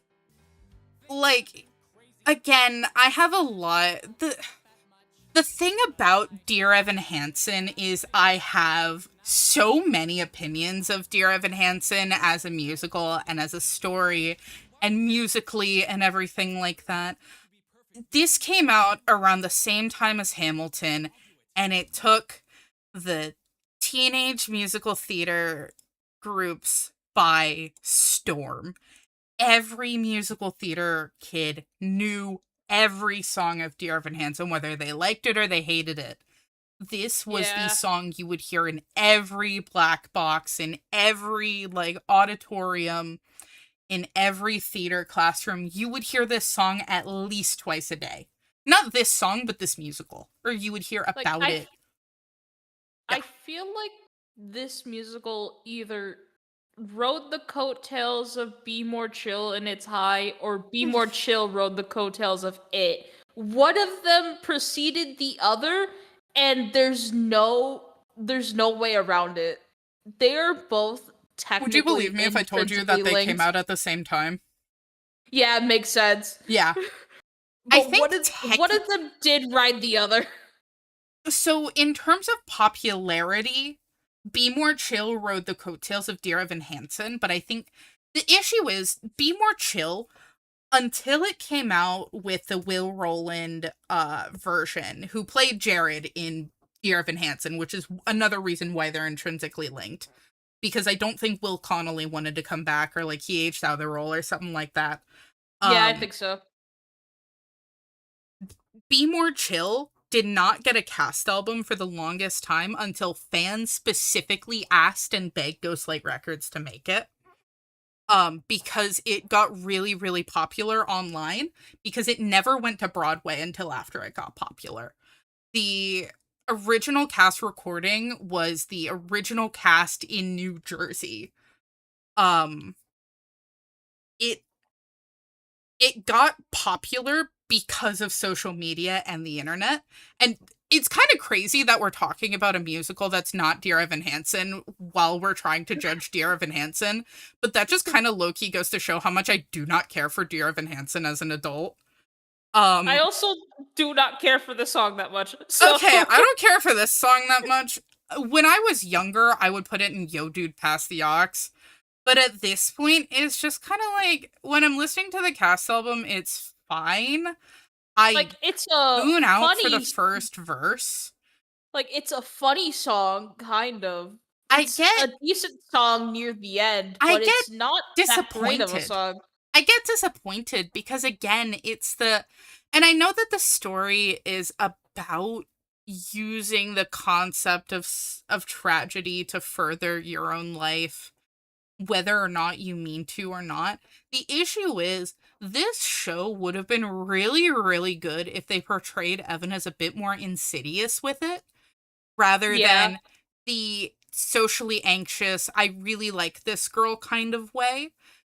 I feel like I understand how it's sort of like, oh, he fell into the web of lies but had to keep going. He really didn't have to. TBH, it low-key kind of felt like, it low-key kind of felt out of character for beginning of the show Evan, and very in character for end of the show Evan.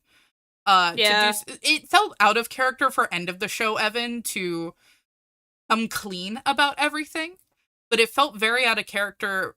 The issue is, Evan's character should have swapped. Evan's character should have been more insidious in the first half and more desperate in the second half. And that's not what they did. I don't like what a lot of Dear Evan Hansen does. I like the concepts and I hate the execution of it. It's like Danganronpa, TBH. It's the Danganronpa of musical theater. True. I think, personally, besides the fact that we have, like, one song being like, okay, he is getting a consequence. It's the fact that the musical doesn't really give him that many consequences, despite the he loses the girl, situation. He loses.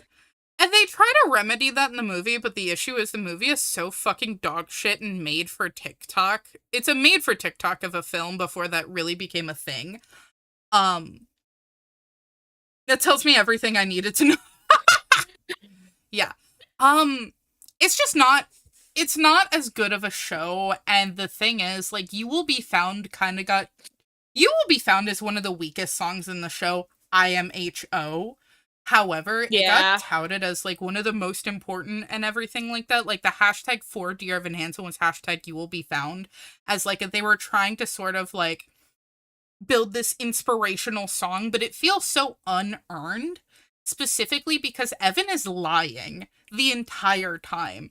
Like, it's about Evan lying about Connor and basically how that blows up on social media, and it's a very insidious song when you look at the context of it. Spoilers for Dear Evan Hansen, an 11-year-old musical at this point. Jesus Christ. It's old. Good lord. It just closed a couple years ago. Like, it was running for a solid while. It ran for like 8 years, if I recall correctly. I think so, yeah. Well, it's because they ran out of teenagers in New York City to play Evan Hansen. Yeah. But basically, like, it's so insidious because, like, everyone's touting this as, like, this super inspirational song in and out of character. like this super inspirational moment, but you in the audience know that Evan is lying through his teeth about it. And it's just kind of, it makes you upset. At least it did for me, but like sans context, like even with context in the song itself, like it's like, Evan, it's going viral, and he's like, what? And everyone's talking about it and everything. And it's like, they tried, I remember reading an interview where they were talking about how like this is the first show that really grasps with social media. Social media is not an important concept in this show at all. Social media is barely a concept in this show. Social media is brought up for one song that they used for so much marketing, and then they stopped using it for marketing because waving from a window just got super popular. But yeah, TBH, it's when you're listening to the cast album, it's good, but other than that, it's like, it's whatever. This got popular because this was the popular song for musical theater kids. The trend was specifically like the beginning, or like, but not because we're gay, we're close, but not that way. Like, again, it's very dated. The weird thing about musical theater is that it's both very progressive and very, very dated at the same time. Like, it'll be a show that like will be, and I hate using this term because it's been bastardized so much, but it's like quote unquote woke, and then drop like a transphobic bit in the middle of it. That's nowhere in the cast album or anything like that. But it's just like a bit that you have to deal with for like an entire scene. And you're like, why was this in the show? And then you hear like everyone else around you laughing about it. And you're just like, what? I don't know. Maybe I'm looking too deep into things. But musical theater has this really weird dichotomy of being like, horseshoe theories itself back into being like, very tonally tone deaf. Yeah, there's a lot of dissonance there. Yeah, agree. I think that was the best way to place it. That was the best way to put it. There's a lot of tonal dissonance when it comes to that kind of thing. Let's look at the next song, because I could rant about Dear Evan Hansen for like forever, dude. I have so many mixed feelings about that show. Good lord, thanks, Shiro. Let's Run Away Together from Death Becomes Her. What is this?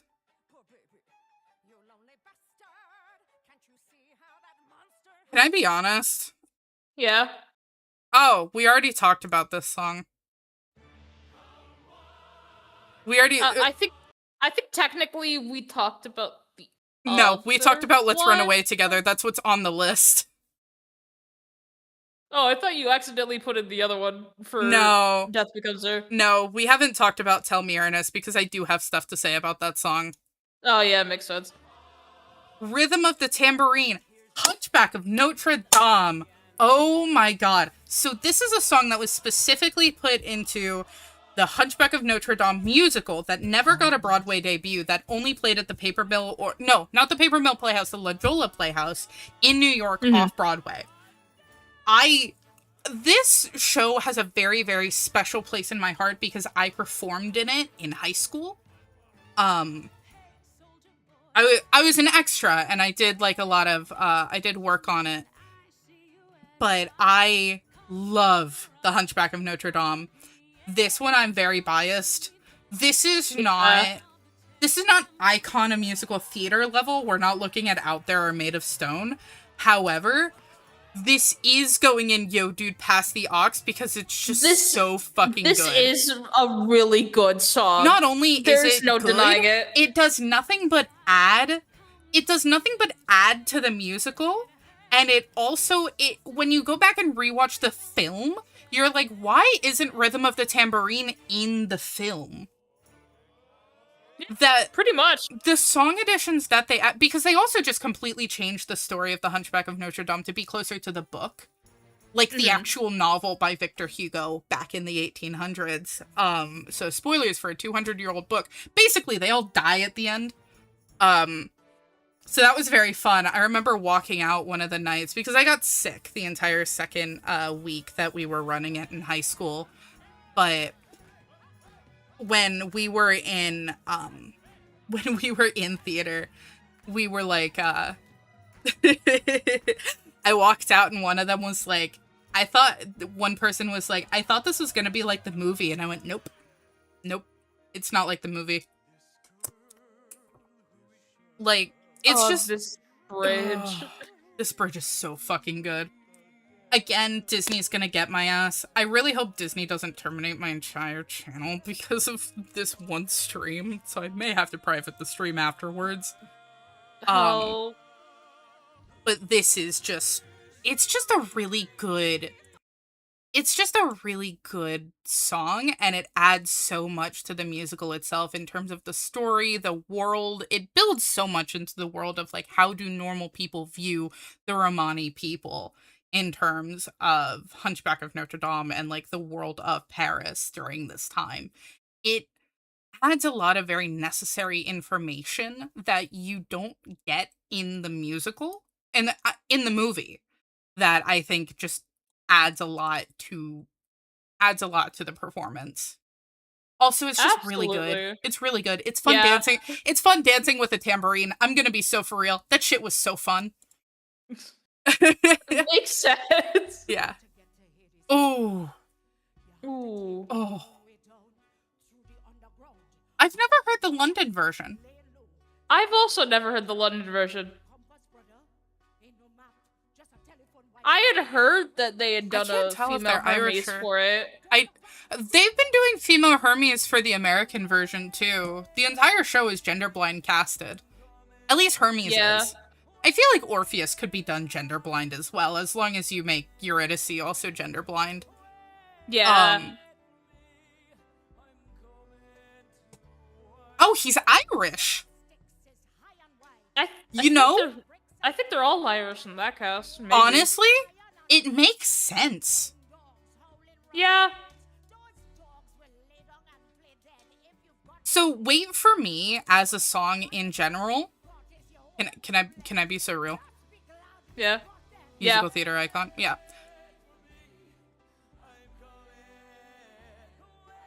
This song is so important. This song is so important to me.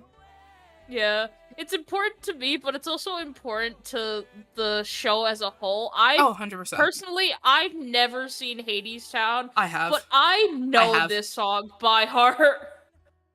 This song gave me chills. It made me cry when I originally heard it. When you get to, like, when he's actually, like, singing the riff, when he's singing the leitmotif, which is right here, basically what they do, at least when I saw it live, basically they moved giant columns that literally it felt like it was making the ground shake. It was so loud you could feel your teeth chatter. As it played, and it really felt, it made it such a surreal experience when you listen to it and see it, that it's something that you can't ever, it's like Six in the fact of you are missing something when you see it live, when you don't see it live. However, it's so good just as a cast album that you're not missing. Unlike Six, the vocals and the music itself still carry itself well, even without the visuals. Yeah. I think it's because of the nature of the I think it's because of the operatic nature of the musical, which I'm pretty sure Six is technically an opera as well.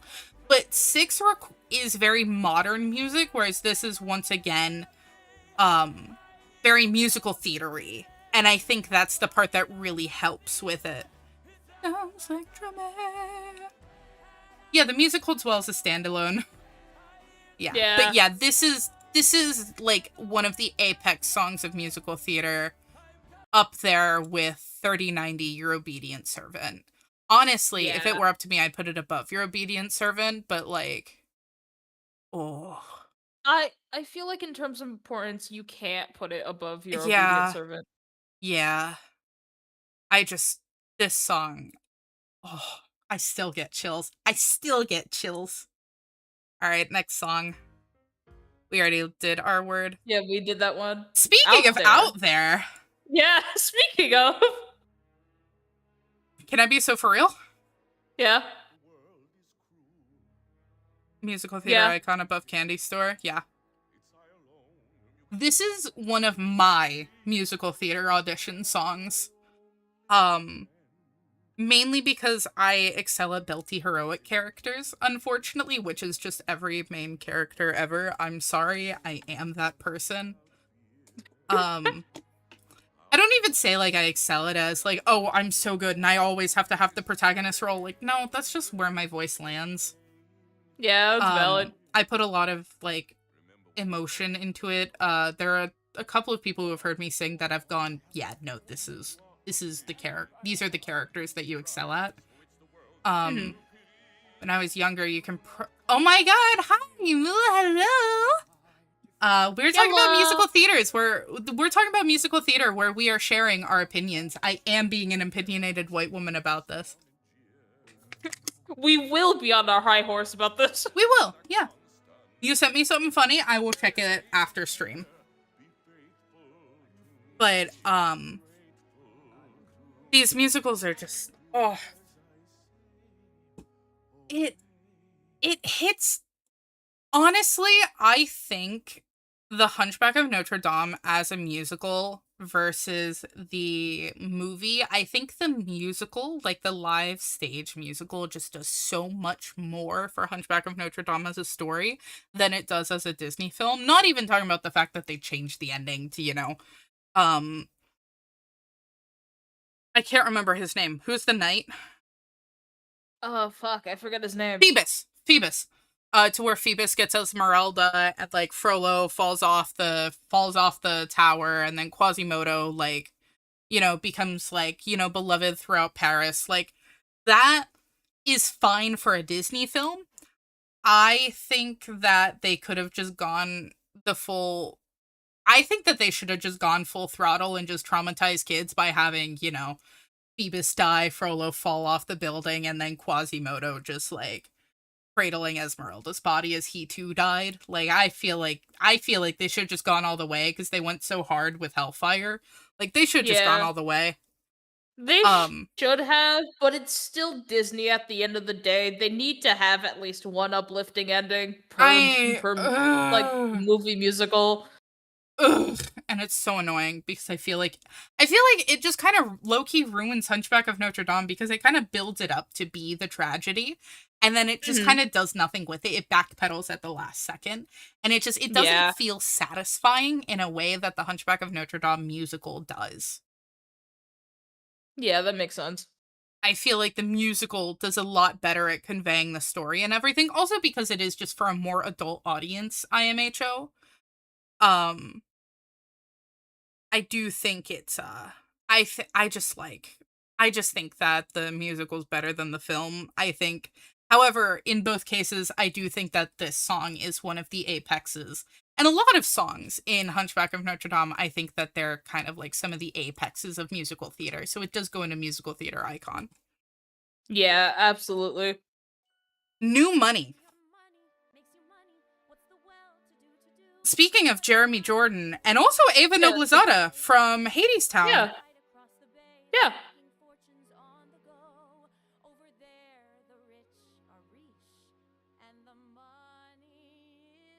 To be honest, this is the reason why you listen to the Great Gatsby soundtrack. Yeah, I haven't heard many good things about it, TBH. Yeah. The soundtrack itself is not the greatest. Yeah, you listen to it for the cast. It's more carried by the cast than it is by the music itself. Yeah, I think my issue with The Great Gatsby is also, it pulls from... So, here's the thing. It feels like it pulls a lot from the movie versus the novel itself. They say that it's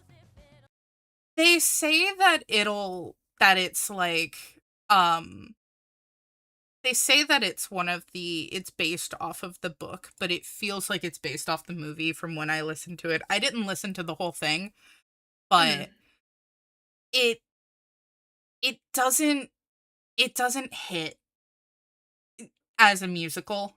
You didn't know that they made The Great Gatsby a musical? I'm a Jeremy Jordan fangirl, so I knew immediately. I knew, like, frame one. Unfortunately, I was constantly hit with this song in promotional material Oh, every single 100%. day They that it had was coming out. their social media game was fire. Like It there was was great. a day did not go by that I hadn't heard about this musical, which made me want to see it mainly for Jeremy Jordan and Ava Noblezada. Which is why the show I'm pretty sure closed after they left. Yeah. Yeah. Like after they left, no one wanted to see it. It wasn't. It's not like Bonnie and Clyde where it got a cult following after. Everyone kind of forgot about it. I'm sure in 10 years you'll hear people go like, "Oh, it's amazing. It's so good." I really don't think it is. I think it's like fine. I think specifically people will remember New Money. That is the song Yeah. of The Great Gatsby. I think for And absolutely no one is remembering the rest of the album. Can I put it in mid? Honestly, I want to put it in complete and utter flop as like a musical, but New Money is fine to the point where I just want to put it in mid. Yeah, I feel like that's a safe enough bet. Okay, yeah, let's just put it in mid and then let's keep moving. As soon as Mr. Wonka made his announcement, my Veruca expressed a very keen interest. So why did they make this a musical? Fuck if I know. How could I? I don't know why they made this a musical. Why is this a musical? I buy another store, and when Veruca says, Like, this song has a reason to be a trend. It is a funny song. Yeah, Why you is- remember seeing why a is movie this adaptation? entire thing a movie? Like, why is Yeah. this movie a musical? Yeah. The thing is, like, you better find a way to make a Rupo stretch for it. Now when she I don't. started to attack, so I told my peanut shellers This is very classical musical theater, which I think we really need a lot more of. However, the issue is, again, I'm pretty sure this one closed as well. I don't think this is still running because I think don't so. think it did well. music off. It is unfortunately you have to do very specific things. Also, the song is less than 2 minutes long. What the fuck? Yeah. Like, what the fuck? You have to do it specifically to make it so you have longevity.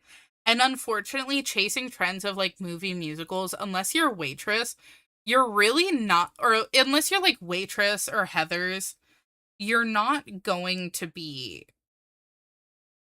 you're not going to last. Like Beetlejuice, I think the reason that Beetlejuice did not last on Broadway is purely because of COVID. Most likely, Because they yes. were in the middle of like figuring out angles to make a pro shot when Broadway shut down. Like, that was at the peak of their popularity, and then COVID shut every theater down right afterwards. Yeah, like they didn't have a chance, which is unfortunate. They physically couldn't do anything about it. This meeting could have been email. This musical could have been a movie. These musicals sometimes are movies, and sometimes, in the case of Mrs. Doubtfire, the movie is better. I haven't heard. Sometimes I don't know anything. they should just stay a movie. Yeah, I don't know anything about Groundhog Day. I've heard it's like fine. Again, why is this a musical type beat? Why is this a musical is a very common question that a lot of musical theater fans have. I want more musical theater stories instead of movies that have been adapted into musical theater. And I'm tired of people going with the safe option because they know it'll make money. However, unfortunately, musical theater is just kind of very niche to the point where it's very hard to make money in musical theater, so they do kind of have to do these kinds of things. How dare do you want musical in your musical theater? It's 2026. Exactly. But like, Literally. how dare I not want to watch a movie that I could watch on Netflix at home? Like, And also the fact that it's like, it also kind of applies to novel musicals because of the fact that it's just like, okay, it wasn't going to be made into a movie, so you make it a musical instead, but at the same time, can't we just have something original, to be honest? yeah. Can I be honest? Can I put Death Becomes Her in Why Is This a Musical? Yeah, Yeah. Like, everything I've heard, I'd say so. I'm just gonna put the other one in Why Is This a Musical as well, because, like, it really is just Why Is This a Musical? Now, you say that, but Be More Chill was a novel because of... Be More Chill was a novel before it became a musical. It never became a film. However, I personally think the book is better than the musical. I think that I think they slightly diverted enough from Be More Chill To to justify be it? its own Yeah. standalone. Oh yeah, 100%. Yeah. I think the issue is there's no way that you could tell a story with that kind of, like, three-dimensional... Because in Be More Chill, the novel, the squib wasn't the villain, it was how Jeremy used it, because he used it to want to get the girl. So he changed everything about himself in order to try to do it, and he still fucked up. Because he let his pride and his ego get in the way, and in the musical, it just kind of goes, oh, technology is the bad guy. And it's like, okay... If I wanted that, I'd just read Terminator. Which also kind of makes sense. It kills It also the kind of point makes that sense the because of the musical, fact that it the wants novel more originally did. teen. It does want a more teen audience, yeah. I think it's The Be More it's Chill, the the more novel had a teen teen audience audience. of the technology scare. Mhm. I don't think people are going to want to have their teens be like, "Hey, this openly gay man is fucking a woman," in the same book. Yeah, fair enough. I think it was a closeted gay man, to be honest, but still. Yeah, fair enough. I don't mean... No, I'm gonna be so for real. The whole boyfriends thing was very much like that queer getting queer baited by musical theater is like losing chess to a dog, except the dog has been training his entire fucking life for this. That's what getting queer baited by Be More Chill feels like, because in the book, Jeremy and Michael are straight as fuck. Michael in the bathroom is definitely gay in the musical, which is fine. But it is very different. I think it's explained that it is a fact of he is gay in the book. He is just so in the closet. Jeremy? In the book? No, not Jeremy. Not Jeremy. Michael. Michael in the book? Yes. I guess I'm rereading Be More Chill tomorrow, because I did not get that when I thought maybe bisexual, but I did not think that he was gay. I'm not gonna lie, Michael was kind of a stoner in Be More, like, I say stoner, it's like, oh yeah, he was a stoner in the musical too. No, he was like textbook stoner, like he was like Hagakure, like Danganronpa Hagakure. If we're gonna go back to an old comparison, it very much, they completely changed his character in Be More Chill the musical.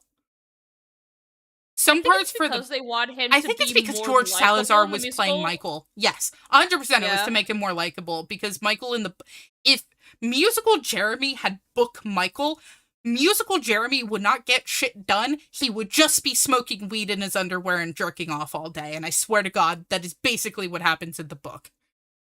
Oh. The book is really fucking good, though. I highly recommend it. Ned Vizini, rest in peace. I miss you every day. Your books were really, really good. I have all of them. Be More Chill was one of my favorite novels in high school, and I highly, highly recommend it to anyone. Even today. Like, it's still very, very good. But yeah, I think for Death Becomes Her, we're just gonna put it here in Why Is This a Musical? Because, yeah. As well as when Veruca says, it's just very much, why is this a musical? Why is this here? It's also, yes, it does specifically state, buy me North Korea. I What? shoot you not. Wait. Oh Yes. my god! I know we skipped over that while we were I didn't talking even about see people that! in jail for like 10 minutes. What the fuck? Huh? Yeah. Why does this 8-year-old want North Korea? I don't fucking know. Okay. The Fine, 10-year-old we've wants a already done. lot. Can I be so real? Yeah.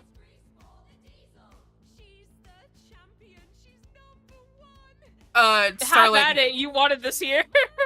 Huh? Have at it, you wanted this here. I You want to keep it here. did want to keep it here, mainly so I could express my distaste for Andrew Lloyd Webber. I don't like Andrew Lloyd Webber. I think Phantom of the Opera is the only good musical that he has ever done. He made a fluke when he made Memory in Cats. Even then, I don't think Cats is as good as a lot of people say that it is. I think that every other musical that he's done, I have seen Bad Cinderella live, and it was worse than you can imagine. Well and truly pandering to TikTok teenagers, and it didn't even work. It didn't even fucking work because it was dog shit. Love Never Dies was an absolute dumpster fire. I think Lindsay Ellis talked about it much better and in a more poignant way than I ever could, because I just thought it was so bad I purged it from my memory. Starlight Express is like fine, it's mid. I think Andrew Lloyd Webber is like, he's so overrated. He really isn't as talented as a lot of people say that he is. He's just kind of got clout. If you actually look through his discography, the only reason he's as beloved here in America as he is because we only get the good musicals from Andrew Lloyd Webber. All the flops are flops for a fucking reason. They're bad. They're awful. They're terrible. I don't like them, and I think that they should have stayed flops. Andrew Lloyd Webber is a blight to musical theater. He's an asshole. He's shitty to everyone and awful that he's so... God, I fucking hate him. Fuck that guy. Anyway, we can move on. Anyways, great talk. What the world needs. I like Ride the Cyclone. I also like Ride the Cyclone. So anyways, good song, right? Yeah, it's a great song. It's not my favorite on this album. It's too Taylor Swifty for me. Yeah. My friend made me watch Cats Against My Will, and I understood less about the musical than I did before watching. Pretty great show. We should kill Andrew Lloyd Webber. True. True. Is I Want to Survive or Heathers on here? We did talk about Heathers already. We talked about Heather. Heathers came up pretty early. We're clicking the shuffle button. Heathers came up pretty early. We put Shine a Light Reprise and Yo Dude Past the Ox, and we put Candy Store and Musical Theater Icon. We did pretty well. Let's go. Please tell me you also hate Taylor Swift. I heavily dislike Taylor Swift. I like a couple of songs that she had released way back in the day, just because, you know, I was a kid. I think Love Story is one of the greatest songs to ever come out of modern pop music. Unfortunately, I do also think that that is where she peaked. I don't think that she made a better album than Fearless. Fearless, I think, is still just her top one best album, and there is nothing past it. I have had this argument with Taylor Swift fans before. Yes, I listened to the album that she made during COVID. What the fuck was it called? Fucking Evermore or whatever? I think so. Is it with the 50 different versions of like the same fucking thing? Yeah, with, yeah, like, I think so. Maybe a No, it's not. rendition? It's not Evermore. It's the one before Evermore. What's the one before Evermore?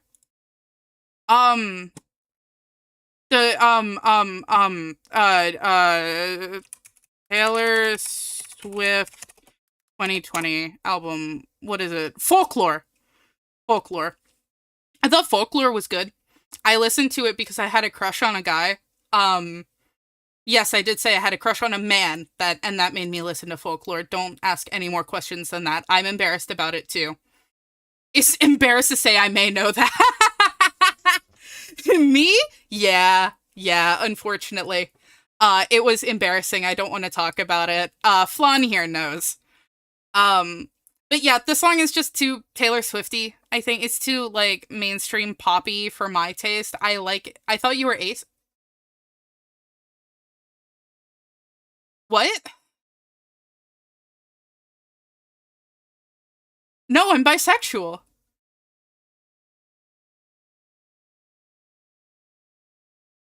Anyway, this song is like an airplane show, and I dislike airplane shows, but I have mad respect for the people who make them. This song goes in, when you're listening to the Cast album, it's good. I'm gonna put it above Hard to Be the Bard, because I think it's more enjoyable. I find myself skipping Hard to Be the Bard a bit more often than I do What the World Needs. Happy Pride, my Automod clock pat. Happy Pride, my fellow Gaylord. Hell yeah, happy Pride.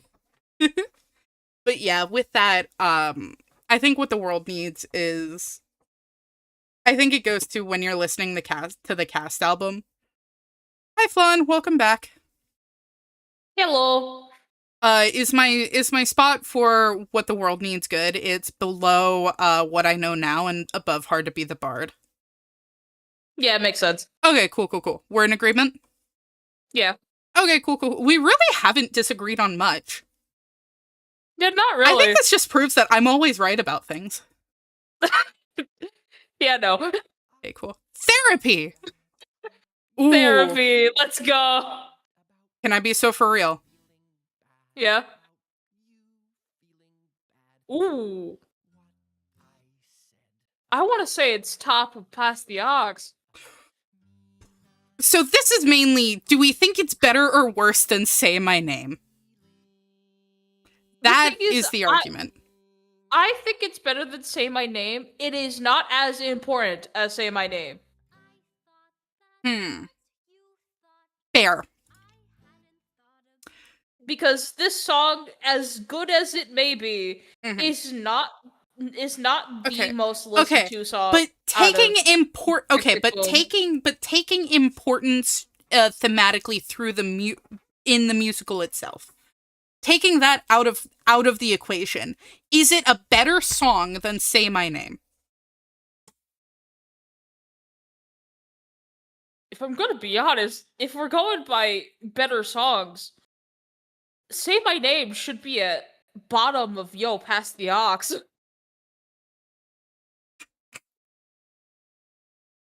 You're so right. You're so right. You're so right. So Therapy stays where it is what I'm hearing. I think at least has to be lower. I don't agree. I love how we're like, wow, I think we really agree. Wow, we really agree on a lot of things, and we immediately get to our first disagreement. This is a no. This is a no. We are not agreeing on this one. I personally think that Therapy is a really important song highlighting how far Jonathan is willing to go in terms of getting Superbia as a musical off the ground. He ended up with this song, this was the beginning of the end for his relationship. Like, they tried going to therapy, they tried everything, where she was just like, I have to leave because I want to do something with my life and you are stuck. Trying to make this show work, trying to just keep going because you have this arbitrary time limit, this ticking clock where you feel like you've made nothing of yourself when you have a good life. You have chosen to make things difficult for you. This is really showing how set in his ways that he is. And it again, the entirety of Tick Tick Boom is a character study of Jonathan Larson, the character, for between Superbia and Rent, which again, unfortunately, he died right before Rent previews were about to open. I think Therapy should be higher because I like it smiles. Thank you, Adelaide. I think you're right. Mainly because you agree with me. But yeah, that's my opinion of it. Again, I also don't know much about Beetlejuice, so. Really, I think Therapy is a great song and very character important for his relationship. For specifically stuck in his ways with in between Superbia and Rent, I think probably the song after Therapy, if I remember correctly, Johnny Can't Decide. Important. Yeah, Johnny Can't Decide. Yeah, is more important for that I do agree with. This is a really good 1-2 banger when it comes to Therapy and Johnny Can't Decide. I agree. I also think that this song is more enjoyable than Say My Name, which is why I wanna, because it's still very, very important, but it's also just a better song than Say My Name. I think it deserves to go higher. Okay, then so for that, can we put Say My Name at top of Pass the Ox? Yes. Yes. This I will There we agree go. with. Awesome. I don't think you understand like how many times I have listened to therapy and the fact of the that I have practiced both the male and female parts of this song. Oh, I very much love therapy. Don't get me wrong. It is also a fact of this is not the Mhm. most important song to me in Tick Tick Boom, Fair. surprisingly. Fair. Johnny Can't Decide I Will Agree is a more important song when it comes to Tick Tick Boom as like a musical in general in terms of the story that it is trying to tell. I do Yeah. agree with you there. I'm not disagreeing with you. I was talking about specifically therapy versus Say My Name. Yeah. Again, I think Beetlejuice hits it when you don't have Alex Brightman in the cast, it kind of starts to fail as a musical. Yeah. From the songs that I have heard, I'm gonna put that out there. You can't see it, but I do have my hands up, like in sort of like a please don't kill me. Like this is my thought process. It's the SpongeBob hold up. I live! Yeah. Carnaval del Barrio.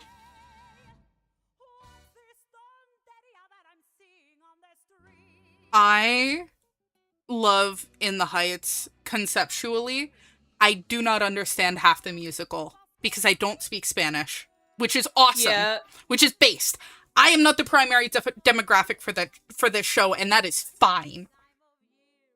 This musical, it is very important for the story that it tells for the Mhm. Hispanic community, Yeah. especially where it takes place in specifically the Heights, Yeah. Manhattan, Oh yeah, in the 100%. I most, love the Heights. in the most I go there all the time. Hispanic community Yeah. ever. Like, this is pretty much as accurate as you can get Yeah. for a musical adaptation of what the fuck it's like in the actual area itself. Yeah. It With is this song I so will great defer for to your opinion. representation. Mhm. With this song, I will For defer to you because I do agree that it's very culturally significant. I haven't listened to In the Heights outside of like the first time I listened to it. yeah. Because again, I also don't know. I don't speak Spanish, unfortunately. Lo Yeah, that's siento. valid. This, this song is very important for specifically, I want to say, the entire cast more than Usnavi himself, Yeah. because Usnavi is struggling with something else at the moment. He is struggling with probably staying in the Heights at this moment. Mhm. About that, I think he's struggling about the fact that he wants to move or something, and also run his own store, if I remember correctly at that Mhm. point. And Yeah, because he wants to leave the Heights, if I recall correctly. yes, he has Yeah. always wanted to leave the Heights, and earning the money from the lottery, from what we learned from 36,000. Well, not him specifically. It was Abuela, if I remember correctly, that specifically Mhm. won it and handed it to him to do what he needed Yeah. to do.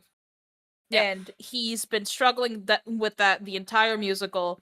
And this point is specifically the point where they're all depressed about the fact that the giant white corporation, if I remember they were white, uh shutting off all the power in the Heights, and they were just like, we can't keep going. We're losing all hope because everything is lost. Is And Rent then, just a white version of In the Heights? I guess, Sorry. That was I wasn't really thinking as I was saying it. I was just like, this sounds familiar. Is this just a plot of Rent? I don't like And Rent, but I fuck with Lin-Manuel Miranda. I fuck with my boy Lin. specifically in this moment, they all have this giant party to bring up morale, and that is where the Carnaval de Barrio comes from, because of the fact that they want to celebrate their culture, not give in to the white like capitalism that wants to destroy the Heights and make it into a, if I remember correctly, they want to make it into like a super center or some shit, something Makes like sense. that. Sounds about right. This doesn't Yeah. shock me in the slightest. I haven't fully seen In the Heights. I've heard like most of the music. I haven't Yeah. heard all of it, but it is We should a watch it together really at some good- point. We should. It's a really good musical, and if you ever want to have like good Hispanic representation, this is probably one of your best bets to go. Yeah. So, if that's the case, should we put it in musical theater icon specifically because of how important it is to the Heights as a whole and sort of like represent? Honestly, I think Lin-Manuel Miranda has done an amazing job bringing more representation, especially regarding people of color, into the musical theater scene, which has been very predominantly dominated by white actors and actresses. It's really amazing how much he brings people of color into the spotlight in regards to it, and it's always been something I've always respected. Yeah, I'd say yeah. It could pretty much go in musical theater icon. Yeah, I know it's on Netflix, so I've been meaning to watch it. I just haven't got around to it like most other things. Where do we put it? Again, I'm defaulting to you. I do think at least above Therapy. Yeah, I very much had to argue with you about Therapy. Yeah. I'd say in between Watch What Happens in Candy Store. Okay, that's fair. All right, I hear it. Next. We already did this song. We Know, yeah. If I Were a Rich Man. No, we didn't do We Know. We did Your Obedient Servant. No, we didn't. You're right. Hello? Go back? Hello? There we There we go. If I could prove that I never touch my balls, will you promise not to tell another soul what you saw? Fuck! This song is iconic to me for specifically that bit. I fucked up the bit. For the meme, I want to say musical theater icon. Even with the meme, I think musical theater icons, again, for what Lin-Manuel Miranda does, and also that is a bit that has literally left musical theater as a bit. Your vocal stim, this is awesome. This is a bit that has left musical theater and has just kind of fully gone into the cultural zeitgeist of like Gen Alpha, Gen Z when it comes to social media. I think that it should go into musical theater icon, considering it has just kind of like surpassed that. Yeah, absolutely. In terms of it, I don't know where to put it in the tier. This is an interesting one. Because it's like a fine song. Yeah, it's an okay song. Again, Daveed Diggs kind of carries both... the entire second half as Jefferson. Yeah. For me, I want to say this song is both too long and too short at the same time. It gets the buff for Hamilton, but I would put it in cast album tier personally. You're kind of real for that. I think maybe Yo Dude Pass the Aux. I think cast album tier, actually. I think it would go above Fine. Because the song I do like listening to on the regular, but it's not one that I put in a playlist. This is a if I'm watching Hamilton, I'm like, oh hell yeah, dude. Yeah, you're listening to this when it plays, you're not actively seeking it out. Yeah, no, 100%. Unless you're seeking it out specifically for the bit. Yeah. It definitely gets the buff for Hamilton, but it's like fine. Yeah. Okay. What is the next song? If I Were a Rich Man. So, like, we just agree that it's automatically musical theater icon, right? Just because of the fact that it's Fiddler on the Roof? Yeah. Okay. Where? Because I think above Out There, personally. Oh. just because of how important it is to the Jewish community. Yeah. And this was one of I'd the say first so. musicals that really show. Get Neepy? Yeah, good night. Thank you so much for joining. Who's night? With it, I think it's so important to the Jewish community, especially this musical as a whole. Because if I recall correctly, oh my god, I forgot the show got hate crimed in London when it got a re-release recently. When it got a I've never revival. heard of it. I've never actually seen the show, to be honest. It's very good. I really like Fiddler on the. I haven't seen it in a long time, but I do remember enjoying it as a kid. Mhm. I think again, Fiddler on the Roof, just for how historically important it is, it needs to go in musical theater icon. Yeah. I think below Wait for Me and above Out There is the perfect spot for it. Yeah, it makes sense. Okay. Just because, like, this is just one of the most iconic. This is just one of the most iconic musical theater songs in general. Yeah. Just like classic musical theater. Tell Me Ernest. Now we're at Tell Me Ernest. I know we already put it at Why Is It a Musical, but I do think this song is very important in talking about what makes it important to have social media presence, because this song took everyone by storm. Yeah. No, this song was what got me interested in Death Becomes Her in the first place, so, like, I definitely agree. Like, so, like, I definitely agree. This is a really good song for, like, how to get yourself out there. Mm-hmm. And it is a good song in general. It also is a really funny song, to be honest. 100%. It's hilarious. But it's just, why does it exist?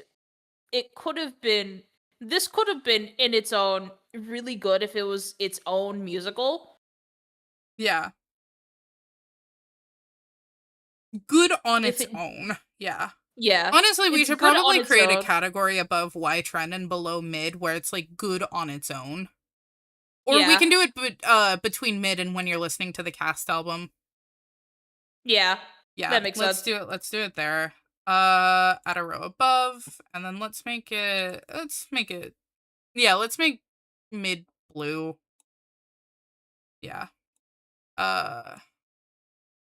Good on its own, because I feel like we have a couple of songs where they're like, yeah, Tell Me Ernest, and then there was another one that I thought of putting on there, but I can't remember now. I'm gonna make this one purple.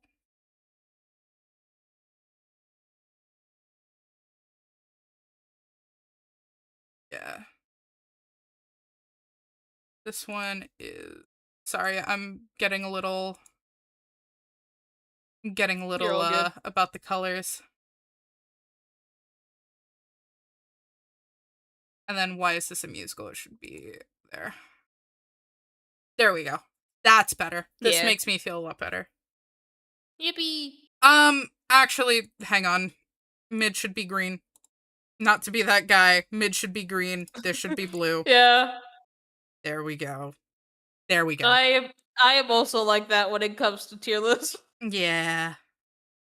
Okay. Perfect. Let's go to the next one. At the Ballet, a chorus line. I haven't listened to a chorus line yet. This is one of the only songs that I've listened to of a chorus line, maybe like one other. I do think it's a really good song. I just don't know enough about the story to know if it's important to musicals or not. I mean, it feels like it would be probably important. Narratively, it is important, probably. I don't know the actual story, though. Mm-hmm. I think for this, I want to put it in mid because whatever they did to the remaster is not good. Yeah. Like, I'm putting it in mid, not because it's a bad song. However, the issue is the remaster sounds bad because you can tell that they're digitizing a record, like just a physical record, and it Yeah, doesn't. if I remember correctly, it hurts my this ears a little. This musical is from the early 2000s, if I remember A correctly. chorus line? Yeah? No.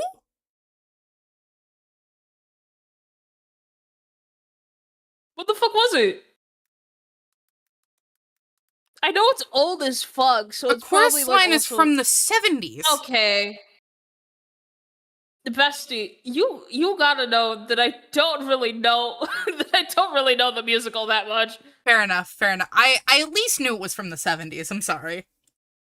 You're all good. It shocked me a second. It shocked me for a moment.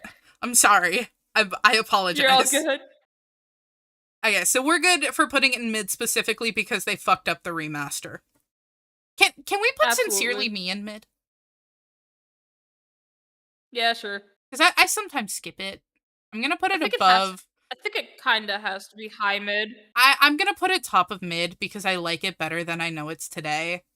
I'm a very gifted bowler is like one of the worst lines in musical theater, and I'm so shocked that got past like it the is a little first. stupid. I'm shocked that it got past the first draft of I Know It's Today and Shrek the Musical, but like that's just me.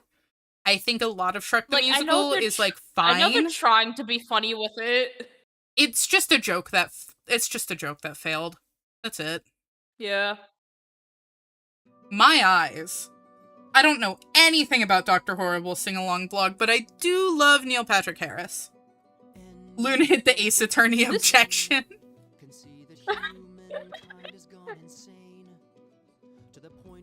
I've heard most of the songs from the sing-along blog. It is really good. I don't really listen to it as much as I did before as a teenager. Yeah, I've never heard this until today. Yeah, I think for me it's personally a taste of it's a change of personal taste for music. Mm-hmm. I do fuck with this. This is good. It is. This is a trend. It is a good song. Why is this a trend? If I remember correctly, it's an animation. This feels trend like an OC animatic trend. Yeah. Yeah. It started off as mostly a YouTube trend, and then I'm pretty sure this was one of the things that kicked off the TikTok drawn trends of animation memes in there. Yeah, that would do it. Yeah. Yeah. I am gonna stop playing it because that was a lot of music to play. I think personally this would be when you're listening to the cast album type beat. Honestly, yeah. I put it in Yo Dude Pass the Aux. Yeah. I put it in Yo think Dude. It deserves to be I really pass. enjoyed what I listened to. It is a really good I really enjoyed it. This is a really good song. Yeah. I really fucked with it. Okay, cool. What's next? Oh! So Icon, right? It's a Bags Wizard Nose, strip your legs. God, you're a prick. God, you're impossible. Yeah. Above Out There. Yeah. We don't have to talk about this, right? Yeah, we don't have to. We don't have to talk about this. This is just a really good song. It's so good. It's so good. It's so good. And it's one of the most known songs of falsettos. Oh, 100%. If you don't know falsettos, you know this song. If you don't know falsettos, you either know The Thrill of First Love or I almost said Dying Ain't So Bad. I listen to it all the fucking time. I think it's Gotta Die Sometime. You Gotta Die Sometime. Yeah, that's what it is. I don't know why I got the Bonnie and Clyde song. Help. Yeah. They are very similar in name structure. Yeah, it's just death. Yeah. Yeah. If you have not, I'm looking directly at chat right now. Hi. If you have not seen falsettos, you need to. Even if you don't like musicals, you need to see Falsettos. It is one of the most culturally important musicals of the 1970s and 80s. It is one of the best musicals ever written, ever performed, ever made. The 2017 revival, which is where this version of the song comes from.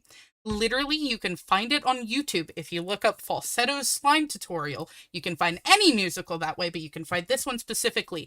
The best version of the musical that you can find on YouTube is Hepatitis. Trust me, I will do a fucking watch party for this musical at some point in my Discord, if people want to. It is that... Fuck it, I'll just do it. It's one of my favorite musicals of all time. I cried the first 3 times listening to it. It's so fucking good. Please listen to Falsettos. Please watch Falsettos. Yeah, that's it. Next one. It is such a good musical. Oh, But like, yeah, yeah. No discussion. It has to. above out God, there. it took us this long to get to the last 5 years. Yeah. You're in that watch party frame 1. Fuck yeah. Yeah, Hell yeah. hop in the Discord. We'll get that watch party set up. I'm gonna just do a quick. Yeah. I'm just gonna do this real quick. If you want to join the Discord, join the Discord. Join the Discord. See, I'm smiling. Like, the Means I'm funniest happy thing that you're here. is specifically the fact that even though this musical is supposed to be the thing where it's like both were in the wrong, it's specifically the performances it's specifically these performances of CM Smiling and It's so fucking going too fast. Yeah, going moving too fast. Moving too Yeah, fast. moving too fast. That are specifically iconic. This is why, yeah, they're iconic. It is also what portrays most ideas as to why Jamie is a fucking dick. Yeah. Because yeah, it's so narratively, they are both in the wrong. Factually, they are both in the wrong narratively. But performance-wise, you sympathize more with... What the fuck was her character? I don't fucking remember her name. I don't remember her name. Hang but on. Who you know who does remember her name? Yeah. Google. Let's go Google. The last 5 years. What is her name? Kathy. Yeah. The issue is I mainly listen to CM Smiling, and she does say Jamie in here like 5 times, so I just know Jamie's name because I know that he's an asshole. Like, the thing is that the way the acting portrays it, you sympathize a lot more with Kathy and her struggles of wanting to try to get better, but also not being that like understood by someone who's already so successful. Yeah. That you kind of just ignore the point of why Jamie had done everything that he did to begin with. Yeah. I remember someone trying to tell me that the show was built in a way to make you sympathize with Jamie more, and I was like, what the fuck are you talking about? Absolutely no, it's not. Like, this show is so good. It's such a good show. See, I'm Smiling is just... It's so good. It is. This crash out is so valid, by the way. Yeah. Because quite literally, he quite literally states, in the middle of their date. Yeah. He has to go home. On her birthday. On her birthday. Yeah, that he has to leave to go to the socialite party for his book. Yeah. Which is like, dude. Like, you could have picked a different time. Yeah, yeah. Like, good lord. But yeah, next song. Money. So, like, obviously, musical theater icon. Yeah. I think I'm gonna put it above... I'm gonna put it right with Fiddler on the Roof of, like... I don't know, the World War II songs kind of should go together. Yeah.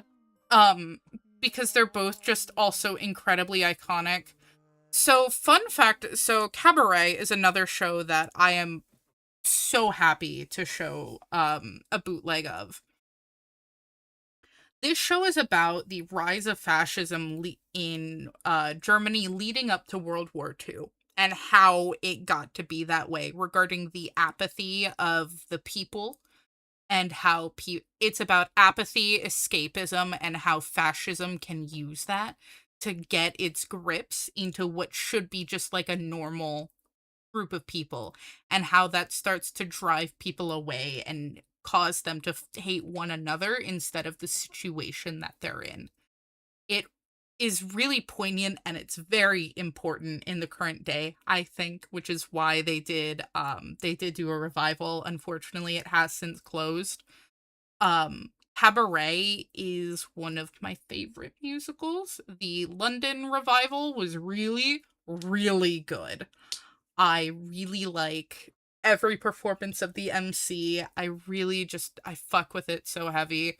It's one of those ones, again, there's a lot to dissect in Cabaret, and I think it's one of those that's very, very important, especially in the modern day, that you should listen to. It is incredibly iconic, and it is incredibly important. I need to actually watch Cabaret at some point. You haven't fucking seen it? No. Fun? Are you free this weekend or next weekend? Are you free next weekend? I'm free any weekend. Okay, cool. We're watching Cabaret next weekend. Mark your calendar. Yay! But yeah, actually, the only day that I can't do is Sunday. Oh, that's fine. I'm pretty sure. That's for fine. This week at least. That's fine. We'll figure it out. Yeah. Next song. Speaking of movie musicals. Yeah. I want you all to know that quite literally I did not know why the fuck this was here, except for the fact of the one portion that was a trend, and that's it. If that explains to you anything of how I feel about this song. Oh yeah, no, this song is such a nothing burger of a song. It's like, again, this is one of those musicals that they made specifically to, like, license out to high schools. Yeah. It kind of goes in the why is this a musical tier, I'm not gonna lie. Yeah. Alright, cool. We already talked about Stupid with Love. Ooh. I don't think this is quite as iconic as Wait For Me. Yeah. This isn't a song that I put on a playlist either. I think this goes into the top of when you're listening to the cast album. Yeah. Yeah. This goes into top of listening to the cast album because it's really good, especially when you get into the groove and you start really listening to Hadestown and you start singing along and, like, you know, performing with it as you do. Hopefully that's not just me. The amount of times that I passed the time at work by just, like, singing along to a part that I really liked and just, like, completely dissociated and pretended I was, like, performing it is not zero, and it's very embarrassing, but it got me through that job that I am now no longer at.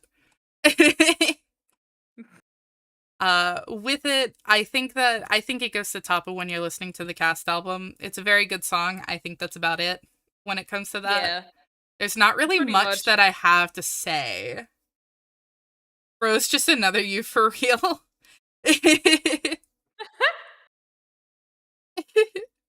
Oh, hi Zello. I didn't see you on the YouTube side. I didn't see it. Oh my god, how is that a musical line? Yeah, it's one of my favorite lines, I'm not gonna lie.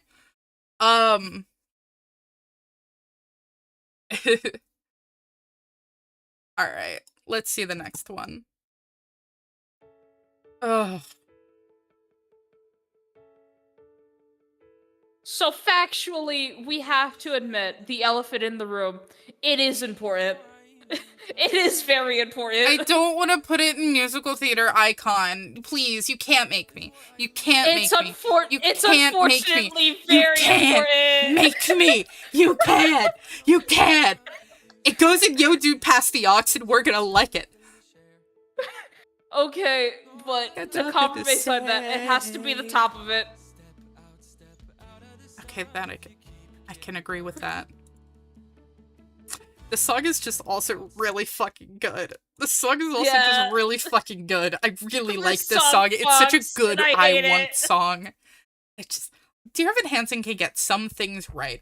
Waving through a window, For Forever, Good for You, Words Fail. Only songs you need. Oh, only Us, maybe. Requiem is also really good. Yeah, about half the... So Big, So Small has made me cry a non-zero amount of times. To Break in a Glove is fine when it comes on. Yeah. Like, the musical songs are important. Mm-hmm. The musical itself is just a bad story. Yeah. Yeah. Anybody Have a Map is also really good. Any song that's not about Evan, or if it's about Evan getting his shit rocked, is great. Yeah. When you listen to music, you imagine whole ass anime openings. Real. Anyways, we already listened to What I Know Now. Oh. Dawn, I will never let you let me leave. Promise I'm not lying. Give me a trying. I'm not going. Wherever you said, I've been waiting outside. So, like, on the surface, this is a really creepy song. Yeah. On the surface, it's really creepy. However, it does go in Yo Dude Past the Ox, and it does go above Shine a Light Reprise. It's so good. Unfortunately, this is such a bop. It's so fucking good. It's so fucking good. Yeah, any song where Evan just isn't winning is great. Yeah. Yeah. Never Ever Getting Rid of Me is such a fun song. It doesn't overstay its welcome. It's fun. It's very bouncy and fluid, and it's rough in certain parts. I mean that, like, vocally, it's not really a taxing song, but it's a hard song. It's a rough song to learn because it's very hard. It's all about breath control. And with that, it makes it really fun. I like learning breath control. Please don't take that the wrong way. I mean it specifically for musicals and music. I think that it's really, really good. It's very important, especially to juxtapose Dawn's relationship and how she's very not willing to get into a relationship because she's waiting so hard to find her Mr. Perfect. Versus Jenna's, she thought she had found her Mr. Perfect and it just fucked up. It just failed. She fucked it. It was bad. Yeah. Like, it's such a very important song, especially thematically. It's really good. I don't say it's musical theater iconic, but it is definitely Yo Dude Past the Ox. I will fuck this up in a karaoke bar. Like, if we have those karaoke rooms where it's like just the room that you rent, 100% this is getting put on the playlist. I'm sorry, I am that person. Absolutely, this is such a fun song. I love it so fun. Much. It's so fun. It's so silly. I love it so much. I don't want to look at sexy. Valid. I like this. I do like really this like this song. It's a really good, like, rival song, even if I don't know the musical itself. Can we put it in Yo Dude Past the Ox? Because this is a song I would bump. Yeah, absolutely. For a spell out. You are a novel pain. Like, for One everyone to know, I've Yeah. never seen this musical in my life, but I know this song specifically because of the cover that I know this song specifically due to OC animatics. I know it specifically because of the cover of from Joker Persona 5 Oh and yeah! Goro Yeah! Tenchi Persona Yeah! 5 I VAs. forgot about that! Yeah. Yeah. I forgot about Yeah. that. You should send that to me because I totally forgot about that video. Yeah, let me actually search for it while we're actually having this. Yeah. This came out in like the 20s, didn't it? I think. When did City of Angels come out? City of Angels musical. So that's the movie, and that's not even the right. Look, I love a good Meg Ryan film. This was in the 1940s. Let's see, when did it come out? Oh, it actually was produced in 1989. Good lord, that is bright. Please put it in dark mode. Thank you. Oh. This was in 1989. Huh. I definitely thought it was older. Huh. Yeah, this is kind of sad. This was the last cover that Robbie David technically did. Besides, What? oh, Did there's something one happen more to Robbie besides Damon? that. No, he just does vlogging now. He doesn't really do covers, to be honest, Oh, anymore. okay. I thought you were about to tell me that he died, and I was like, No, oh, he's still voice acting. oh He's thank God. still voice Thank acting to this God. day. We still have a catchy for another 8 months. All right, next song. So, I know that we said Why Is This a Musical is going to be the bottom tier. Hear me out. Yeah.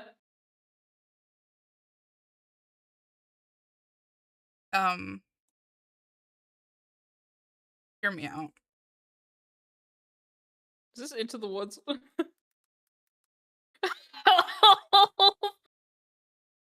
I don't like James Corden.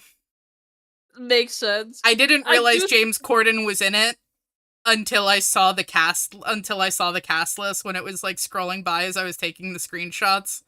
And I was like, How... I don't even want to listen to this. I'm putting it in the bottom tier because it's James Corden. Yeah, it makes Like, sense. I literally prepped this bit as I was prepping the whole thing, and I was just like, I'm not telling Flan about this bit because I just don't like James Corden. Unfortunately, the movie version is the one that became the trend, but I do think every other version of Your Fault Every is other actually a version banger. of Into the Woods in general fucking clears. Let's be so for real with ourselves. Yeah. Yeah. Honestly, Complete and Utter Flop isn't enough for Andrew Lloyd Webber. Put him in the James Corden tier. No. I don't like either of them. They both piss me off. He actually goes underneath James Corden, actually. They're both, again, the British men are not winning today. The British men just aren't winning. This is a British slander only. Fuck James Corden. And fuck Andrew Lloyd Webber. Sunday in the Park with George. So anyways, I like technically British.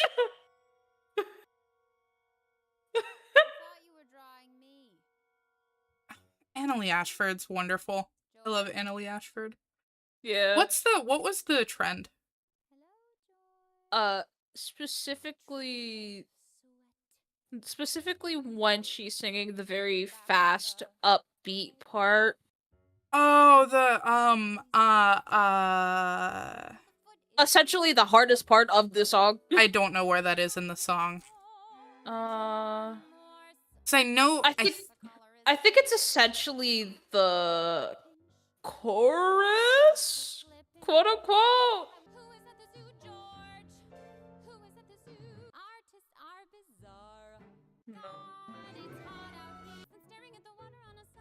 There we go.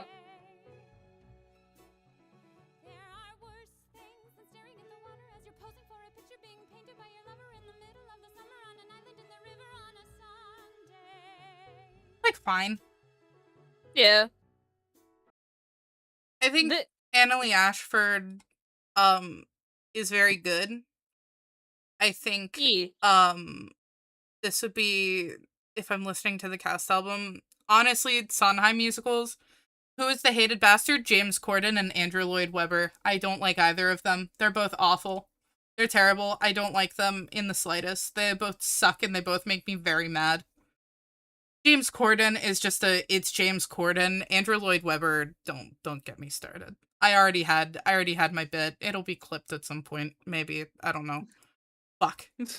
Can we put it at the bottom of, when you're listening to the cast album, top of mid? Because it's like, it's a fine song. I'm not a Sondheim girly. I accidentally opened ACT. Help. Close. Okay. It crashed as it was trying to close. Well, That's fine. What's the next song? Oh. Oh. if this is not an icon, I'm killing you. So fun fact. Yeah. I've never listened to Anastasia in full. I've Valid. never seen Anastasia in full, the movie or the musical. I've never seen the This music. is really I've never fucking good, seen though. the movie. This is such a good song. It is such an important song. Mhm. And it is such a vocally Taxing song? taxing song that it is so hard for people to actually get like the feeling and the Oh, notes good lord. right of Yeah. this song. It is so important that you get both right in this song or you fall flat completely. Yeah, this is... Can we put it above Watch What Happens? Yeah, I'd say so. Oh my god.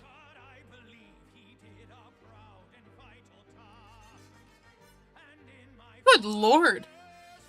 It is such a good song.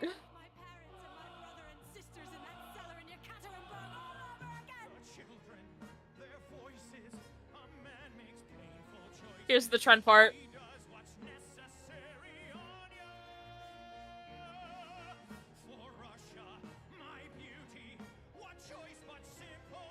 Holy shit.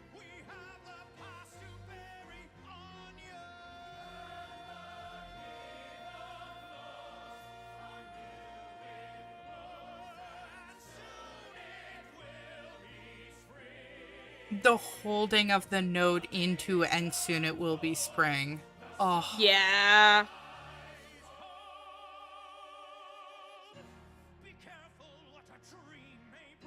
Yeah. Yeah, it goes in musical theater icon. Don't worry. Yeah. Good lord, I'm getting absolute. Is there any Venice the musical in here? No. We No. we realized this playlist was getting really long, so we limited it to 60 songs. Which I didn't even realize we had put that many in it until I was taking the screenshots. Yeah, until after we looked at it, it was just like, huh, this is getting really long. These are specifically songs that were TikTok musical trends at one point or another. So if it wasn't a TikTok musical trend, unfortunately, it did not make the cut.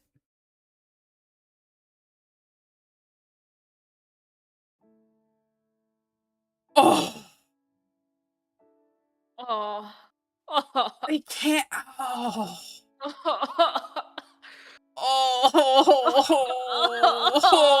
Oh, We can't man. do this. Ah, We can't fuck. do this. Oh, man.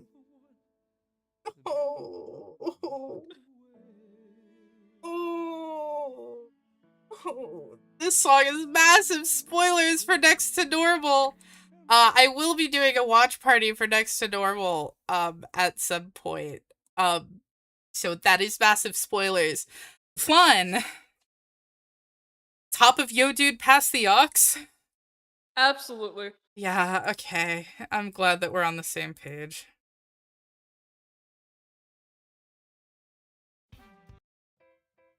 We got that one. Oh. I think we can all agree I'm the 10 amongst these threes. Um, And ever since I was a child, it'd make the boys go wild. so like, we've talked about Six the Musical enough. Yeah. I don't really care for it. It's just not my type of music. It's not my type of musical. It kind of hits the cats of like it's more a concert than a musical. Like it's not my favorite in the world. You're Yeah, missing that's, something that's if you pretty don't see much it live. that's pretty much the issue with Six the Musical. It's very important as a concert musical more than anything. Yeah. Um can I put it in mid? Yeah. Okay, cool, cuz I just don't like it. Like it's not complete and utter flop, but Yeah. yeah. Like it's Can I not put Bring It On in bad. complete and utter flop? No, Yeah, no, sure. that's why. No, it's why is this sexy? I'll put in complete and utter flop, and then why is this a musical? Gets Stupid with Love, because Stupid with Love is just why does this exist? Yeah. Okay, I think that's fine. Okay, Yeah, that makes let's sense. see the next one. We're almost done. Thank God. Oh Oh, this is iconic. This is iconic. yeah, yeah, yeah, yeah, yeah. I'm gonna put it at the This bottom. yeah. Just because it didn't age well. It Yeah. didn't age well, but it is very fun. Like this is so fun. It's so homophobic nowadays. It's this is just microaggression the song. Yeah. It's microaggression towards gay people and Europeans. Yeah. Like it's really funny. Like I still get a good chuckle out of it, but it's just like good lord. This is what we chose. Yeah. This is yeah. So it is still iconic. It is still iconic because it's like silly. It's like silly. That's where this is. Yes, it's from Legally Blonde the Yes. musical. Now here's the thing. This was a movie musical that got made before it became like really really popular to do it. I give it a pass because one, I performed in this, so I have a very big soft spot for it. Two, it's just kind of that bitch of a movie musical. It's up there with Waitress where it just justifies itself in its performance and I fuck with it heavy. And also the thing is the fact that It's the funny. It musical it it works well. the music yeah, the musical is kind of better than the movie. What?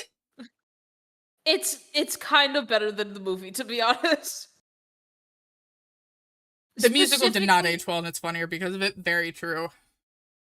specifically because of the fact that it explores more with the dynamics between Elle and the other characters more than the movie could. Fair enough. Actually, yeah, with the longer runtime and the music, yeah, it definitely has the time to do it. Yeah. Yeah. Especially regarding the end when what's her name? Veronica? No. It starts with a V. What's her name? What's her name? Fuck, I forget her name. You know who I'm talking about, but yeah. Yeah. Vivian. Vivian, yeah, with Vivian helping Elle at the end get her groove back was so much Yeah. better.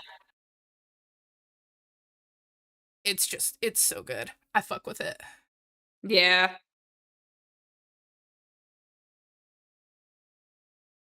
All right, next song. We really didn't have to talk about that one all too much. So, what are your opinions on Michael in the bathroom? So it has to go an icon. Yeah. It has to go an icon. This song was so important to the developing years of pretty much everyone, even TikTok, to the Can I put it point where it underneath? just has to. Ooh, the thing is, it goes Ooh, above Candy Store and Out There. yeah. I think it goes right here. I think See I'm Smiling is still just more, but for specifically like TikTok social media, it goes right here. Yeah. Good lord, there are a lot of really iconic songs that are made into turns out people on TikTok have good taste in musicals. Yeah, it seems like it. Good lord. Again, the only reason this one is here is because the British made this one a trend. I wonder why it goes at the bottom. I wonder. Speaking of... Oh, we're doing back to back. Damn. I forgot it starts with him wanting to fucking jack off. It starts completely off with him jacking off at the screen. It's not off screen. He tries to... It's literally set... So how the stage is... I said at the screen. Oh, at the screen. Sorry, I thought you said off screen. I was like, you do know that his desk is set in the middle of the stage. That's the only thing you're looking at. You're looking at him prepping to jack off. He is dead ass staring at the audience while preparing to jack off. Yeah, straight up. It's so funny. This is a song specifically because it's an opening. I don't bump it. Especially because it starts with his porno loading. It goes like, I think it goes here and when you're listening to the cast album. Yeah. Oh, yeah. Okay. By the Sea.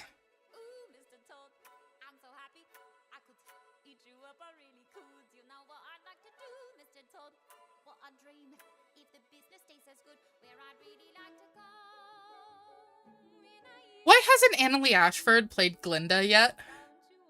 I don't know, to be honest. Yes, I do. This is a good song, I just don't know how to feel about where to put it. It's good. I think it hits the when you're listening to the cast album. It's very specific.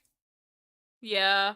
I think it goes... It's very specific to Sweeney Todd. Yeah, it's one of those that you don't bump when you're not a massive Sweeney Todd head, and I'm not a massive Sweeney Todd head. I'm only listening to this when I'm re-listening to Sweeney Todd.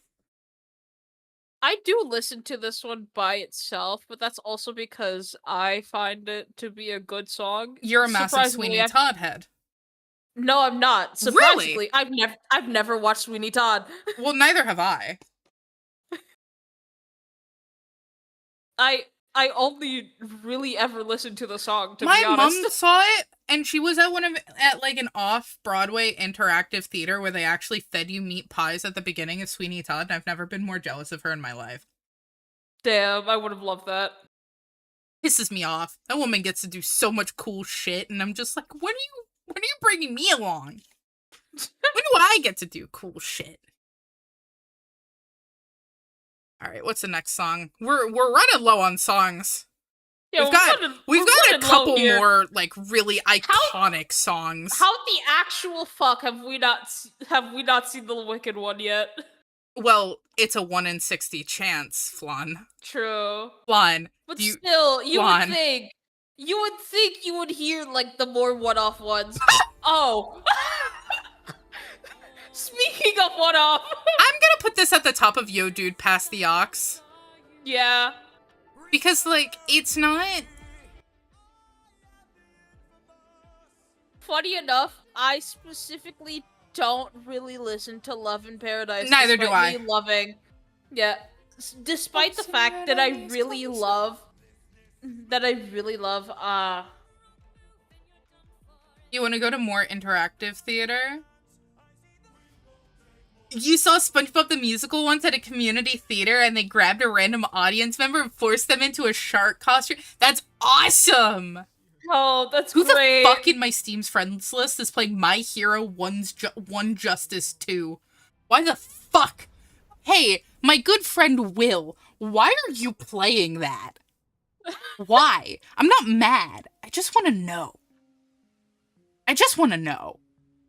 Why? So yeah, if I'm bumping Calypso songs, it's gonna be I'm Not Sorry for Loving You. Yeah, Not Sorry for Loving You. Yeah. Yeah, while I love Calypso's part in Love in Paradise, I I don't like the ones from I don't like the parts that are Athena. I don't like Athena's parts in the Fair enough. Fair enough. I can't 100% blame you. In My House. This is such a good song. It's such a good song. It's not iconic enough to be put in musical theater icon. Unfortunately, Great Comet just didn't have a lot of staying power. It was up against Dear Evan Hansen, which did Yeah. unfortunately sweep the Tonys, which at the time I was super happy for. And then I listened to Great Comet with a friend of mine when I went to visit her, and I was like, how did this not win? Yeah, unfortunately this was robbed. Yeah. I'm honestly I'm passing the ox for this one. where in Yo Dude Pass the Ox? I'd say probably in between the singing musical and the City of Angels. In between Dr. Horrible and City of Angels? Yeah, Yes. okay.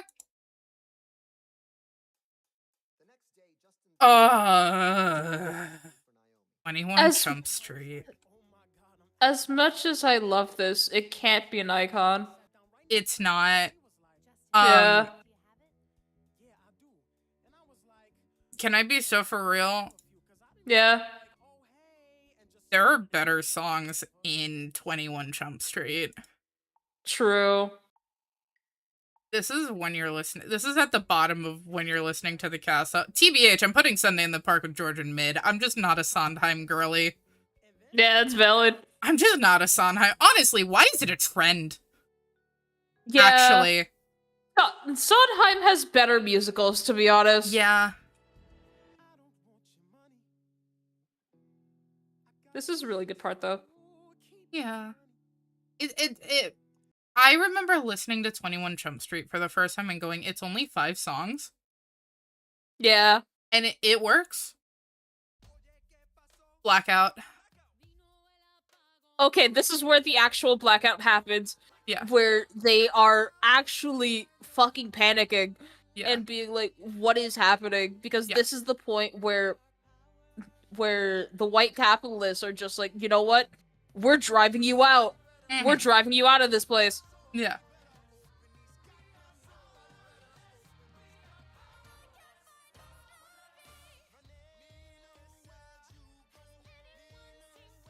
I will say, Netflix has kind of been on it when it comes to movie musicals. They have been kind of popping off with them. They have, to be honest. Mm-hmm.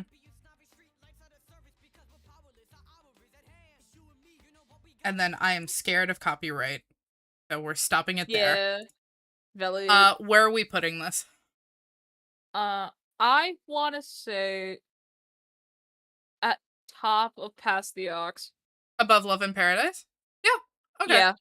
Okay. Cool. Next one. Oh.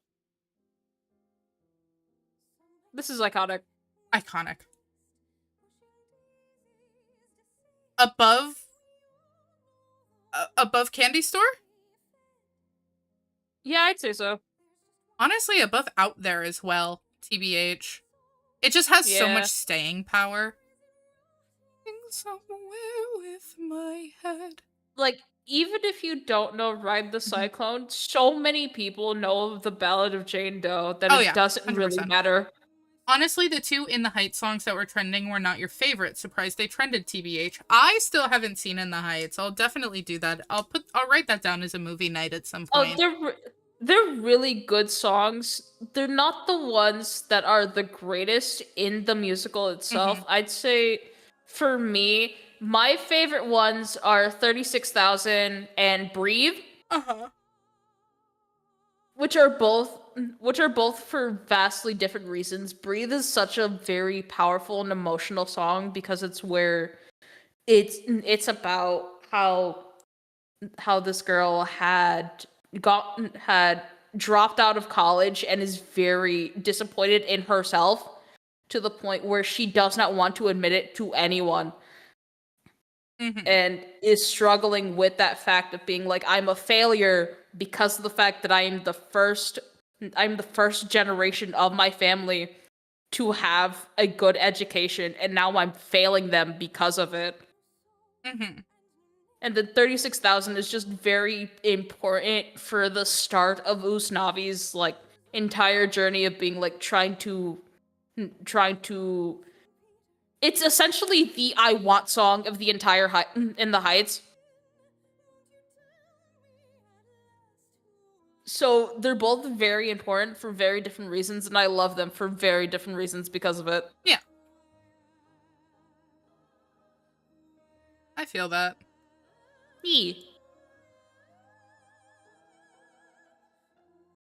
God, the Ballad of Jane Doe. We It's only have such a 4 good song. songs left. Let's go. We've already done Lost. Oh, here's Popular. Well, here's Popular. Yeah, unfortunately. Really? Unfortunate. Unfortunately. Yes, because to me, Popular is not that great of a song. It is the most known one of Wicked, but it is not that great. It's only the most known one now. Technically, yes. I'd say it was the most I known still one think before. Defying Gravity is like the most known one. Yeah, it is the most known one, but Popular is the second most known. Yeah. I do think The Wizard and I is just a better song. I do think Kristen Chenoweth just absolutely like fucking popped off entirely. Yeah. I do think Idina Menzel kind of just carried entirely. I don't even want to say carried because it's a pretty stacked cast, but it's definitely carried by Kristen and Idina. Yeah. 100%. I think Wicked is also very important because once again, this was putting like a person of color, a minority in the spotlight, with Idina Menzel's Jewish background and everything regarding Elphaba being discriminated against for who she is.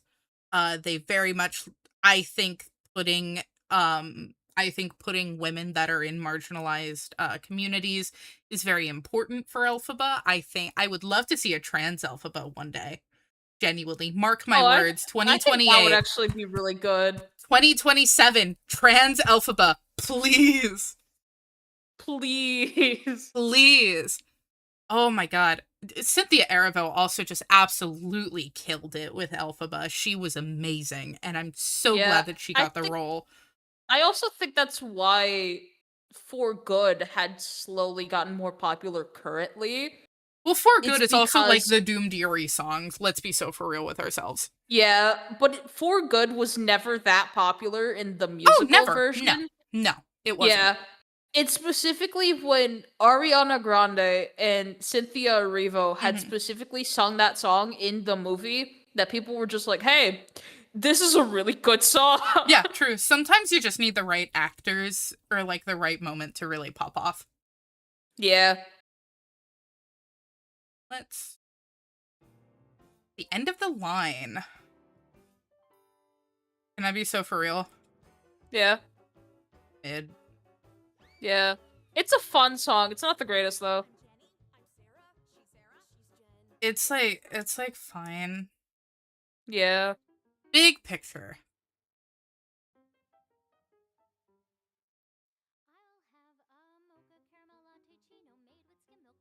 Was this made by Sondheim? No. No. Huh. Well, I'm gonna be deadass. Yeah. Kinda mid. Can I be honest? Yeah. Is it a trend? I understand why it's a trend, which is why I don't say it. Well, I don't, so. Oh! Flynn, the past province rag. That was how his mouth So iconic, right? We're ending on an icon. Is it more iconic than 3090? I'd say yes. I'd argue yes. Yeah. This is more iconic. So this is our final list. Oh, what a list. What a list it is. Now, let me just... Oh. Let me just screenshot that one real quick. Good God. Oh my God. This is kind of low key. Like, yeah, this is pretty accurate. I'm gonna just pop Yeah. it in the Discord server real quick. Post it in ours, and then I'll pop it on Twitter afterwards. So yeah, that is the musical theater tier list.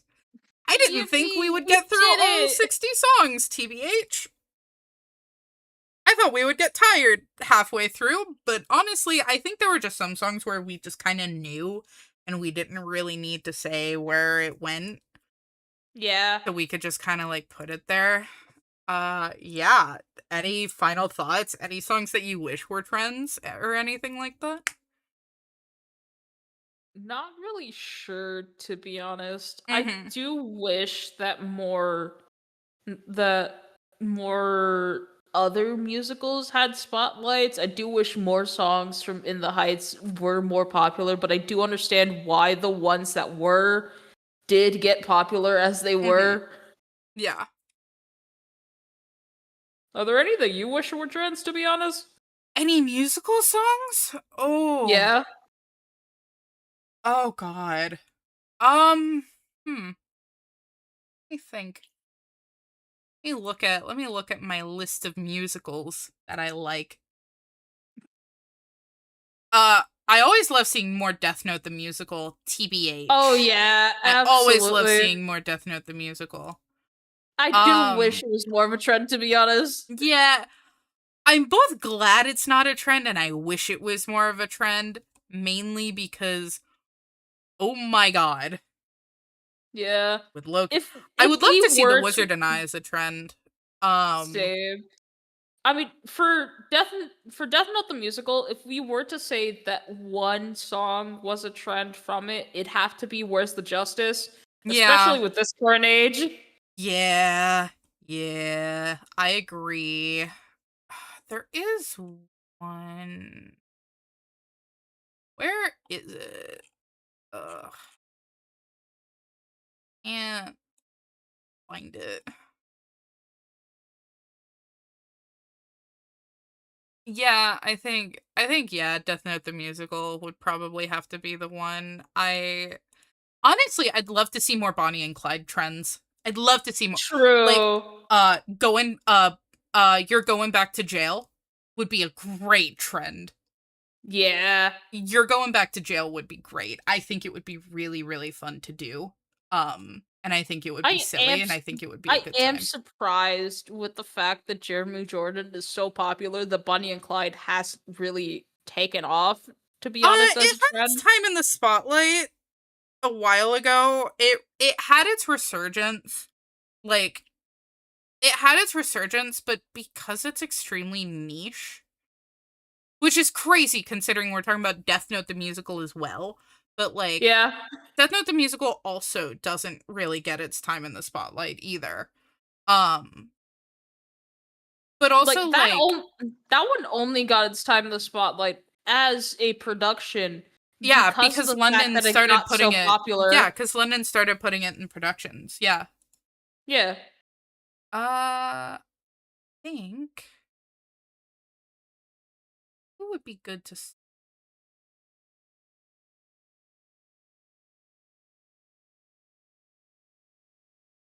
I think yeah. Let's let's go to Aqua.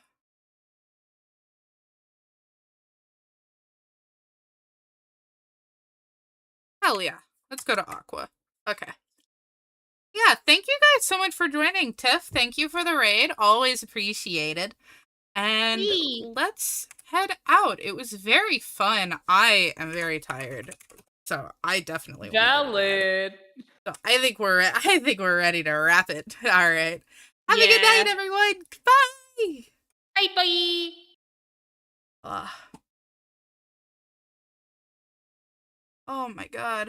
You're so oh my god. Bye. Bye.